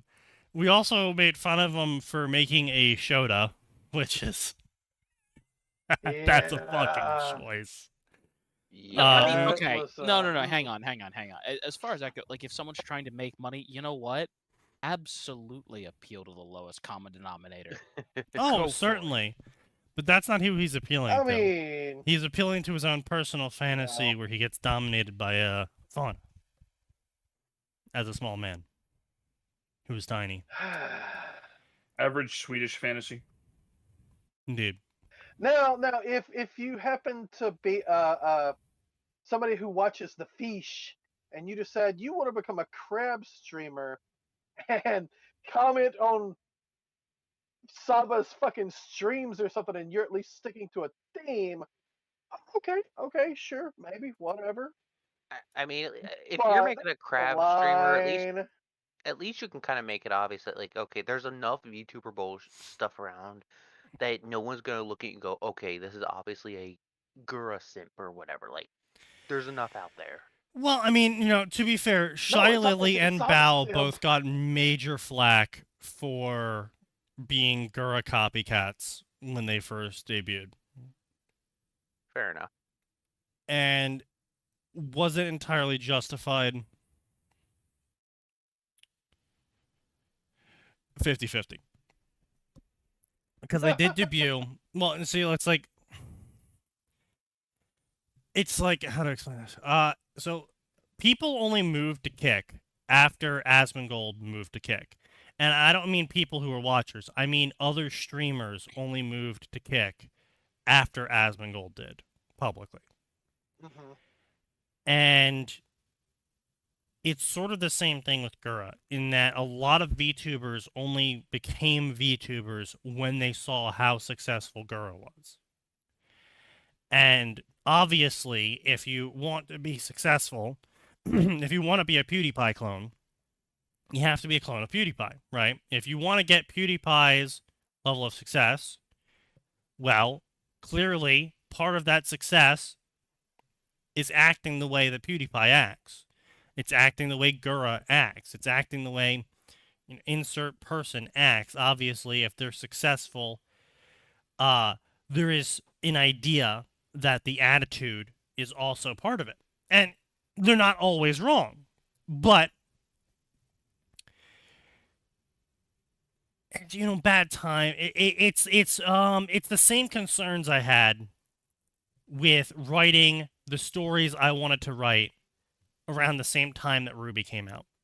Even though I had those ideas before Ruby, even though these ideas were going to be, at best, loosely connected to similar things that happen in Ruby. You'd get called a copycat because it's too similar. I would get called a copycat not because it's too similar, but because Ruby is the current zeitgeist. And people who filled their thimble of ego with Ruby will only see Ruby everywhere they look. And, both Shy Lily and Bao took some massive sanity damage in those early days before they were able to establish their own audiences that liked them for them, from all of the Gura thimbles who were just hurling endless harassment at them for the sole crime of debuting as a VTuber with an ocean theme and being a little bit airheaded. Now, it turns out, again, this is why their audiences ended up gathering around them, it turns out neither of them are acting. Bao is possibly one of the horniest women in existence and is a complete airhead. And just remember, she lost No Nut November on day one to a doorknob. I mean, she lost because she doesn't have any nuts. Well, no. Yes, but no. No. Honestly, I would never enter Bao's house unless I had a fucking full PPE suit on, the ones they use for viruses and bacterias. I would a level 4 hazmat suit. I would be worried about every single surface in that location. Well, she's admitted to Don't that, sit so in that yeah. chair. I'm aware she's admitted to masturbating with nearly every single surface in her home. I'm aware. That's my point.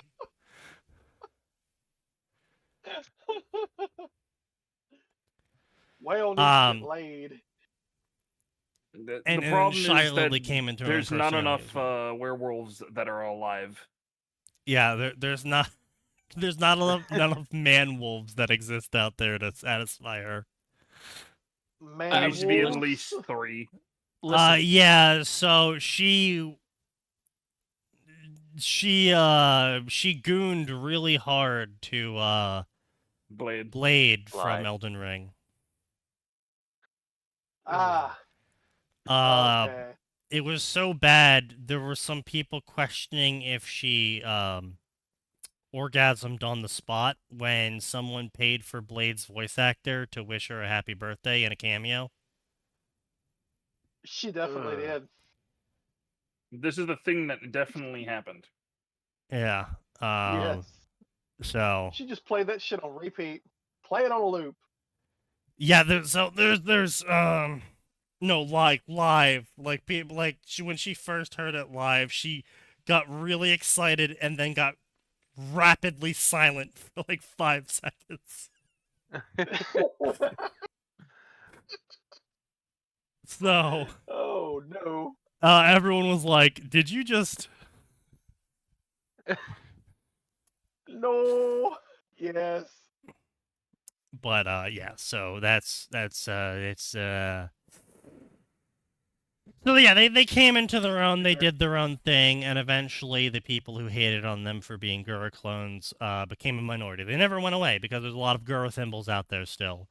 And there's a lot of Gura thimbles out there that hate Saba for not being Gura. But Which Which- makes Saba- no sense to me, but No, because they're No, it invested doesn't. in Gura, not the person behind it. They're invested in specifically Gura because again, I know, but I'm just ego like, thimble. I just those people are just so mind-bogglingly stupid to me. Yeah, well, I mean that's what happens when you have a thimble of an Yeah. ego. It's retarded. Yep. And so, I'm patenting that name, ego thimble. Yeah. But yeah. So it is what it is. Fiction's getting worse. The pool we can pull from for fanfiction contempt theater, because I mean the whole idea of fanfiction contempt theater is we sat there and we would read terrible stuff and then we would all laugh at it and have a good time. And I had to stop cultivating fics after a while because it started taking me hours to find a singular bad story to make fun of and riff for the podcast. That's how bad it started getting in like 2020 when we shifted from And 5 years cultivated list later, to, well, yeah. And I mean, I've been saying this since like 2018, is that it's just going to keep getting worse, and it's just going to keep getting worse because the fandom, the idea of fandoms in general, the writing section on Reddit, the fan fiction section on Reddit, all of these creative work sections are rife with people who think the idea of standards and education are racist somehow, and that you shouldn't tell you should tell people, even if they've written a story that has the grammar of a 1-year-old, that their story is great and fantastic and nothing needs to be changed because it's their creative expression. And Well, they can express it in proper grammar. well, it's not even that. Like, right, like if you want to write a terrible poem, but it's an original poem, and you want to write it with first grade grammar, go for it. Right? No one's stopping you. You can even publish it, and on the web or in real life. You can publish it on every website you can get your hands on that lets you publish it. Go for it. I'm not stopping you.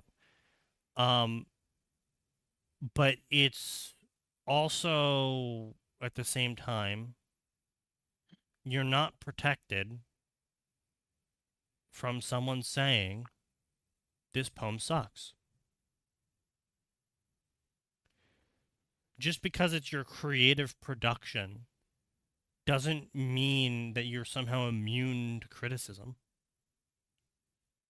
And the fact that everyone treats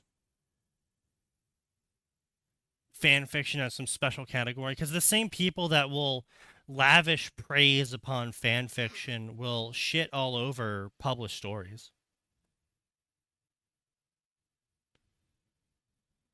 And it's just like fan fiction somehow has maintained this special little boy category of can't be criticized, but also at the same time you can monetize it. At the same time, fan fiction works are being published as official books. I mean, this is like what's this, the 4th or 5th Draco times Hermione story that's been officially published now as an actual book The that's not fuck Harry you Potter say? related. Yeah, non-Harry, like they take all the Harry Potter references to their Draco Hermione abuse fic and just published it as women erotica, and it was successful. Earned millions. Each book has earned millions. Yep, this is a thing that happened. And so it's like, if you're really going to sit there and say that fan fiction is somehow this special category of no criticism allowed, but at the same time these people can earn millions of dollars off of their stories, I mean, are we really talking about an amateur field still? Because it sounds more Yes, like we're because talking you see they're about special. it sounds more like we're talking about a professional field now, where the only difference between you earning money and not earning money is the quality of your work. And I'm not saying quality of your work isn't the best work earns the most money. I'm saying the work that caters to the lowest common denominator earns the most money. Fucking look at Cambrian. Fucking look at Giordino. They're clearly not paragons of their sections, but they cater to a lowest common denominator of people who have a sufficiently large income to dump on them every single month, and they're earning ridiculous sums of money despite their stories. I mean, Giordino's are actually 7 out of 10s. Don't get me wrong. I've liked some of the stuff they've written. They're decent authors. They write decent stuff. The problem is they also pump out a lot of slop for people who won't slop and Well, I mean, they write decent stuff, but they have 19 stories, and it's 19 flavors of the same story. Yeah, that too. With Giordino, you take out the fandom, like the main character is the same, and the story pattern is they go to insert fandom here, they leverage their ability to think, and quickly become an out of context problem. Scott dare they power think? forever. They quickly leverage their power of thinking to become an out of context problem, and they scale wildly quickly. And that, I mean, like I said, it's just a power fantasy story, and I have no problems with it. I have no problems him earning money off of it. That's one of the problems I've been trying to unfuck from my work, is making sure that all of my MCs aren't the same fucking person in a different mask. Yeah. I mean, it's certainly easy. I mean, look at Cambrian. I mean, all he does is write the same main character, except they're fucking this girl in this sexual position for the next 5,000 words. Next Sexual chapter. position 459 or whatever the fuck. And bro's got a Rolodex of sexual positions and fandoms. And he closes his eyes and throws a dart. Main character hey, is if it going works. to fuck cowgirl in Genshin Impact. In missionary. If it works, it works, I guess. Yeah, so it is what it is, and it's not great. It's not a great position that the fandom's in, but apparently criticizing people is still forbidden. You'll get banned from QQ, you'll get banned from Space Battles, you'll get banned from Sufficient Velocity, from Reddit, from all of these websites, if you're too critical. I mean, I've shared the story before of me getting thread banned for telling an author that I didn't like their narrative because they wrote characters that were all original for a Worm story taking place in Seattle. I was kind of just like, if this has nothing to do with Worm, why are you writing a Worm story? And the author's like, that's fair. Yeah, you could have just written an original story.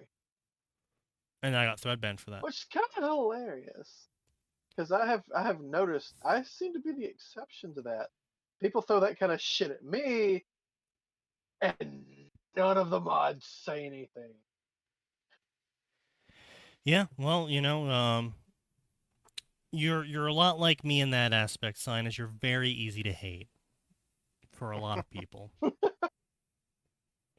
You know what?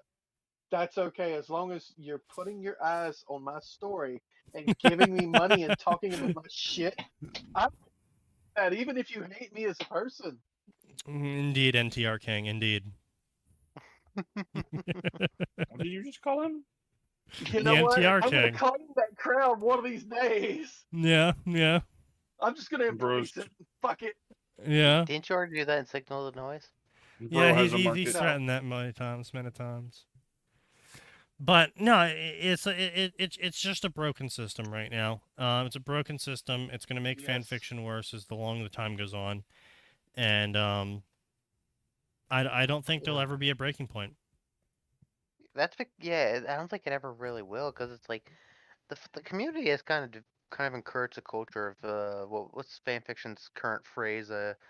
It can be anything or whatever, and Yeah, it's like, it can be anything. It's fan fiction. Yeah, and they've used that as a crutch where it's like every fucking idea. It's like some levels you can kind of let it go, but other times it's like at least if they're self-aware about it, it's like, okay, you know what?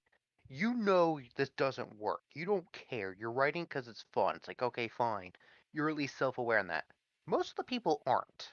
They yeah, genuinely no, believe they're writing good fiction, and it's like, bro, what does this have to do with Naruto? There's nothing about Naruto or no. whatever in it. It's It's like, filled with all of my headcanons that I have no and they'll basis also for. jump to like anything. It's like, oh, it's an alternate universe. It's like, that's No, not how it works. Bruh. Yeah, That's yeah, not how it works with this stuff. It's like, but you want it to work, and you're not going to listen to anything because you're yeah. Because right, or you just want it you to get work. slapped. Yeah, yeah. And that's I think that's going to be the problem, right? Is these fandoms eventually all you're gonna be left with is toxic fans on like the surface. It's gonna be like a pond scum moment, where on the surface it's gonna be like an inch thick layer of just scum, and then beneath the surface, so you actually have the fandom that exists, but it's being choked out by the scum on the surface. Um, and I think that's exactly what's gonna happen. Is you're still gonna have fandoms for various good games pop up, but the actual fandoms are going to be small. They're not going to be large discords filled with tens of thousands of people all sharing and enjoying a property. It's going to be a small discord of like 30 people, and they're going to be invite only, and no one's going to write anything.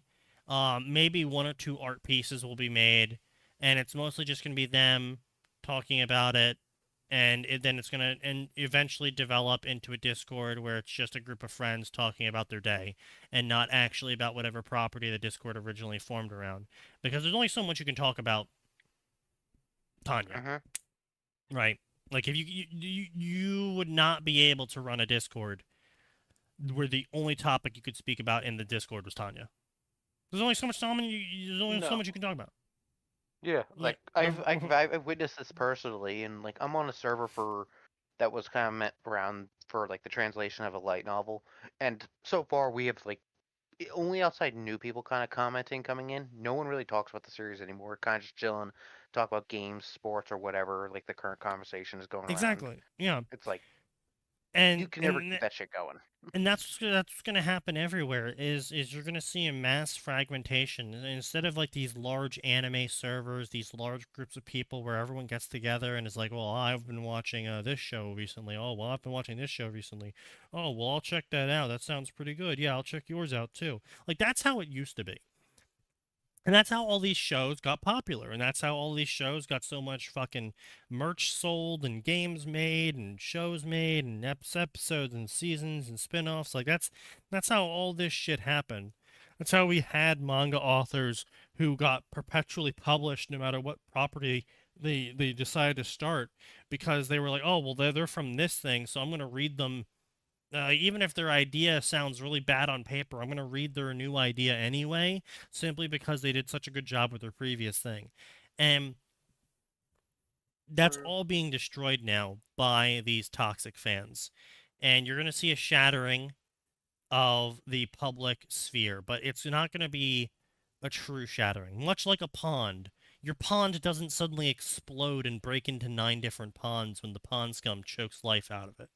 It just becomes a pond that has very little life in it. And that's exactly what's going to happen to the fandoms. It's going to turn into a toxic hellscape on the surface and little pockets here and there of people that are able to enjoy their hyper niche new properties now. And no one's really going to talk about anything anymore because then you'll get the fucking freaks coming out and shouting about how JJK did it better, how Bleach that's did a it better, fucking- how One Piece did it better. That's a fucking How dare fandom you- that how needed dare to you- die on infancy. How Yeah. dare you JJK is the characters new, straight. somehow worse version of JoJo. JoJo. fans. Yeah. 100%. No, And Gigi is so smart, guys. He understands everything. No, he he win. understands, and he's so smart. He's better than all the other manga. I'm gonna agenda post. I fucking hate agenda posting. Yeah, What? that's what's going to happen. I sent Sneaky a thing, and I'm just Yeah, he like, did. I can't wait to see the fucking. I don't know if you thought I was being sarcastic or not, which is fair because I think I posted it weirdly, but. No, Yeah. it's just going where eventually you're going to reach a point where no one's going to go on the r/anime Reddit anymore. Because if they go in and they're like, "Hi guys, I'm new to anime. What should I watch?" and every single fucking comment is just going to turn into a war of, "No, JJK's better. No, JoJo's better. No, you're watching Fate mine." wrong. You have to watch Fate in this order. No, you have to watch Naruto. No, One Piece is the best one. No, Fairy Full Metal Tail number one. Alchemist. Fairy Tail, yeah." And you're never gonna get it. Like, I remember back in the day, obviously, yeah, you go on like /A and you would say, "Hey guys, what should I watch?" Yeah, sure, you get some assholes, and yeah, sure, You would get would- at least 15 different Boku no Pico posts. yeah, you would get some assholes, you would get some shit posters, but you would also get someone that would be like, "Well, I mean, if you like the action genre, then these animes are definitely very iconic, and if you're more of the fantasy, slower story, these animes are the better ones. And here's a torrent link to each of them, and none of them have viruses in them." I remember when you could go to r/anime and people had the flow chart. Yeah, And yeah, it wasn't The a meme. flowchart? yeah, flowchart. Yeah, Oh flowchart. yeah, no. They had a whole infographic flowchart of, do you like A, B, C, D, E, F, or G? And if you like, Ah, what sections of A, B, C, D, E, F, G did you like? Like a whole fucking thing down. okay, that actually sounds kind of neat. It was. Well, A it was little neat. obsessive, but yes. Yeah, NEET need. Anyway, good night, everybody. This is depressing. Right. But anyway, yeah, that's my final ruling. Is everything's just going to keep getting worse, and I don't think Fanfiction Contempt Theater can continue on as a podcast that is supposed to be sitting there of a group of people mocking fanfiction, because I don't think there's going to be a lot left to mock soon. And so yeah, just Yeah. renaming it like the Crash Out or something at some point might end up in the cards, because I mean, I still want to get together and laugh about shit, but we clearly talk mean, a lot yeah, about a definitely. lot more shit than fan fiction these days. And talking about just generally the state of media is enough to induce a crash out in me. So Understandable. And I wouldn't be against. I kind of prefer sometimes the massive like off tangent discussions of that rather than reading some of the more painful cringe.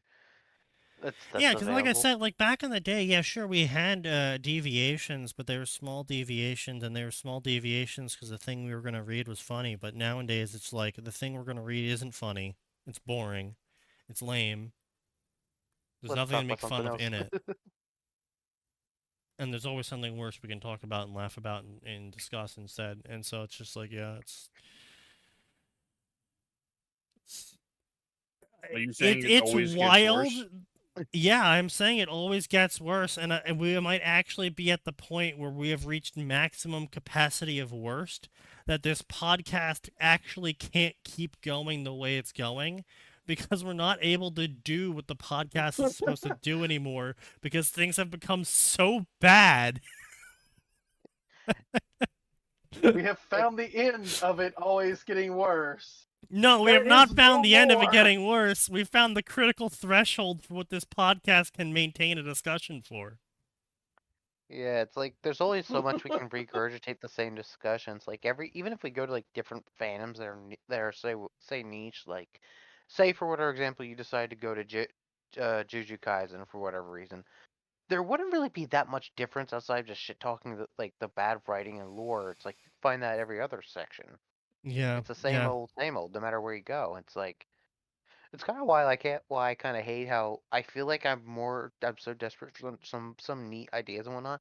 I just go back into my old follows list and read old fan fiction. 'Cause it's like, yeah, Well, I'm see, like rereading that's the it. thing, right? It's like Whatever. even back in the day, like the old fics when they were bad, it was like it wasn't that they were just bad because they had like generic power slop ideas. Like I mean, there's that one Naruto fic I'll always reference of the he had a 3-year-old body, but it was okay. He was having sex because he worked out a bunch, so he was 5 years old biologically. Yes. And it's like that's so stupid that it's stuck in my head for 8 years now, and like back then, stories were bad with new ideas, and that's what made them funny and memorable.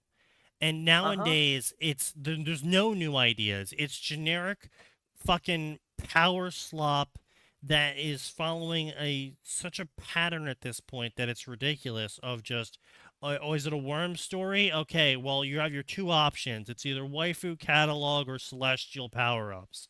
Oh, you picked waifu catalog and you got all of the power ups, and now you're a dragon, and then you ended the story right at fighting either Lung or Leviathan because you realized that your power scaling is completely busted, and so you went to a new world, and then you got lost in the power scaling of that world, and now you're too powerful for Worm, and you can't really Ugh. satisfactorily resolve Worm anymore, and so you kind of just like shrugged your shoulders and moved on with it, and just ended everything, and now you don't really have a direction your character's moving in anymore. Oh wow, so riveting. I'm so glad that Yeah. Worm Slop Waifu Catalog story number 3229 was made. It's so Yeah. different Oof. from the previous 3228 Waifu Slop stories. I think part of what makes that sad is like these people just kind of going with like they want to have this epic story where it's like you're writing a power fantasy. You need to treat it like that. Like even if you have to make some sort of artificial limits, so you're not going gung ho curb Well, stomping I thing. mean, If you want to try and tell a narrative story, artificial limits are really I'm just they saying can shit. work sometimes, but at other times they're kind of just eye rolly, where it's like, Hmm. oh wow, so original. You're gonna debuff this power that would have made him win for the sole purpose of making him not win. So creative. Uh, but I mean, sometimes Yeah, they true. work. It's like, oh, this character's really super powerful. Somehow they get isekai'd into Sword Art Online. Well, their body's all digital now, and they don't have any of their powers because they're actually just an NPC character in a video game and not in the biological world of Sword Art Online. And so now they have to work around not having those powers again. Like, that's an artificial difficulty that would at least be like, all right, fair enough. It would be stupid. People would eye roll, but at least it would have some basis of justification. But just like, oh, well, this power just doesn't work because reasons. And that's just boring. Yeah.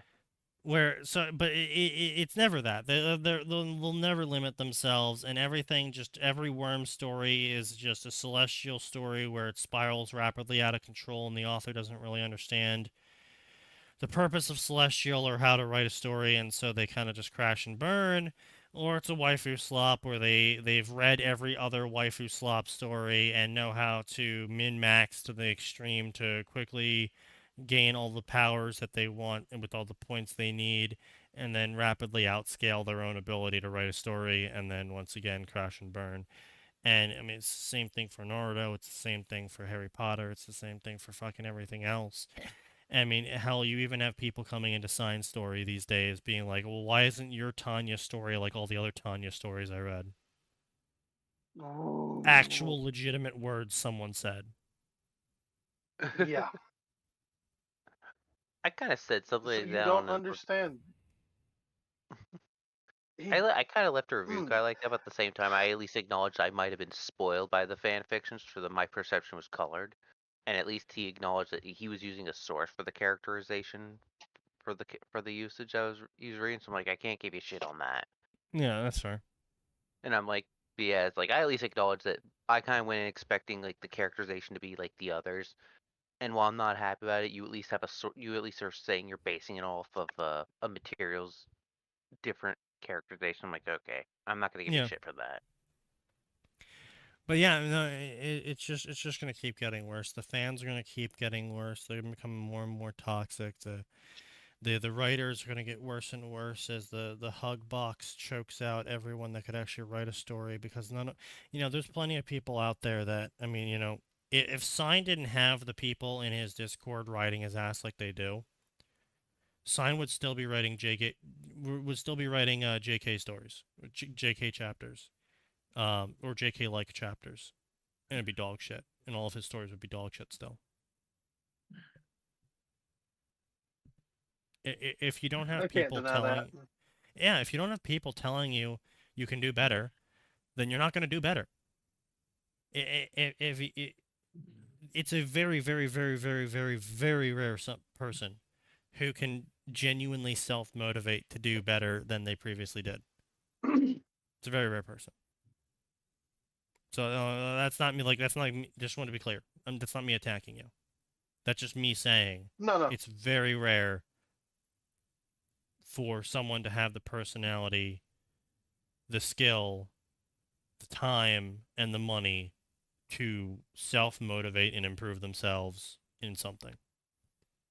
Well, part of the reason I started the server, hell, the entire reason I sought out QQ instead of just posting everything to fucking FFN or where the hell ever, was specifically for that feedback so that I could improve. Yeah. And so far, it's worked fairly well. At least I think so. Oh, absolutely no. You 100% have massively improved since your child raping days. God damn it, Sneaky. And then you ruined it. Sneaky. You ruined it. He will. You ruined No it, one and will I ever. hope you feel happy. Aaron, you fucking ruined it. I think that was the point. This All Sneaky right. knocks some pieces, shits on the board, and declares himself the winner. Yes, I am, Boyle. Anyway, yeah. So who knows? We might keep the fan fiction theming. You know what? Maybe we'll keep it for the rest of the year, and then on the clock striking 12 of the new year, the black hole will swallow fan fiction Contempt Theater whole, and out from the black hole, a new star is born. I can't believe that we're getting the end times for fan fiction Contempt Theater. in the 9,000th and 9th millennium, the end times have arrived. Now, when are we going to have to fight a whole bunch of rats? I mean, yes. do you want to just They stream won. your house? Excuse you, I'm not Asmongold, you fucking cunt. Yeah, you have to give him that. Oh, I mean, right. He's probably not Asmon. No, he's definitely not Asmongold. I can guarantee that Nose Hair is, in fact, not Asmongold. Is that he's better or worse, not Asmongold? He's not Asmongold. We'll come back on Friday. You want to fucking word those next words very carefully. Because there's cunt. always more. And it always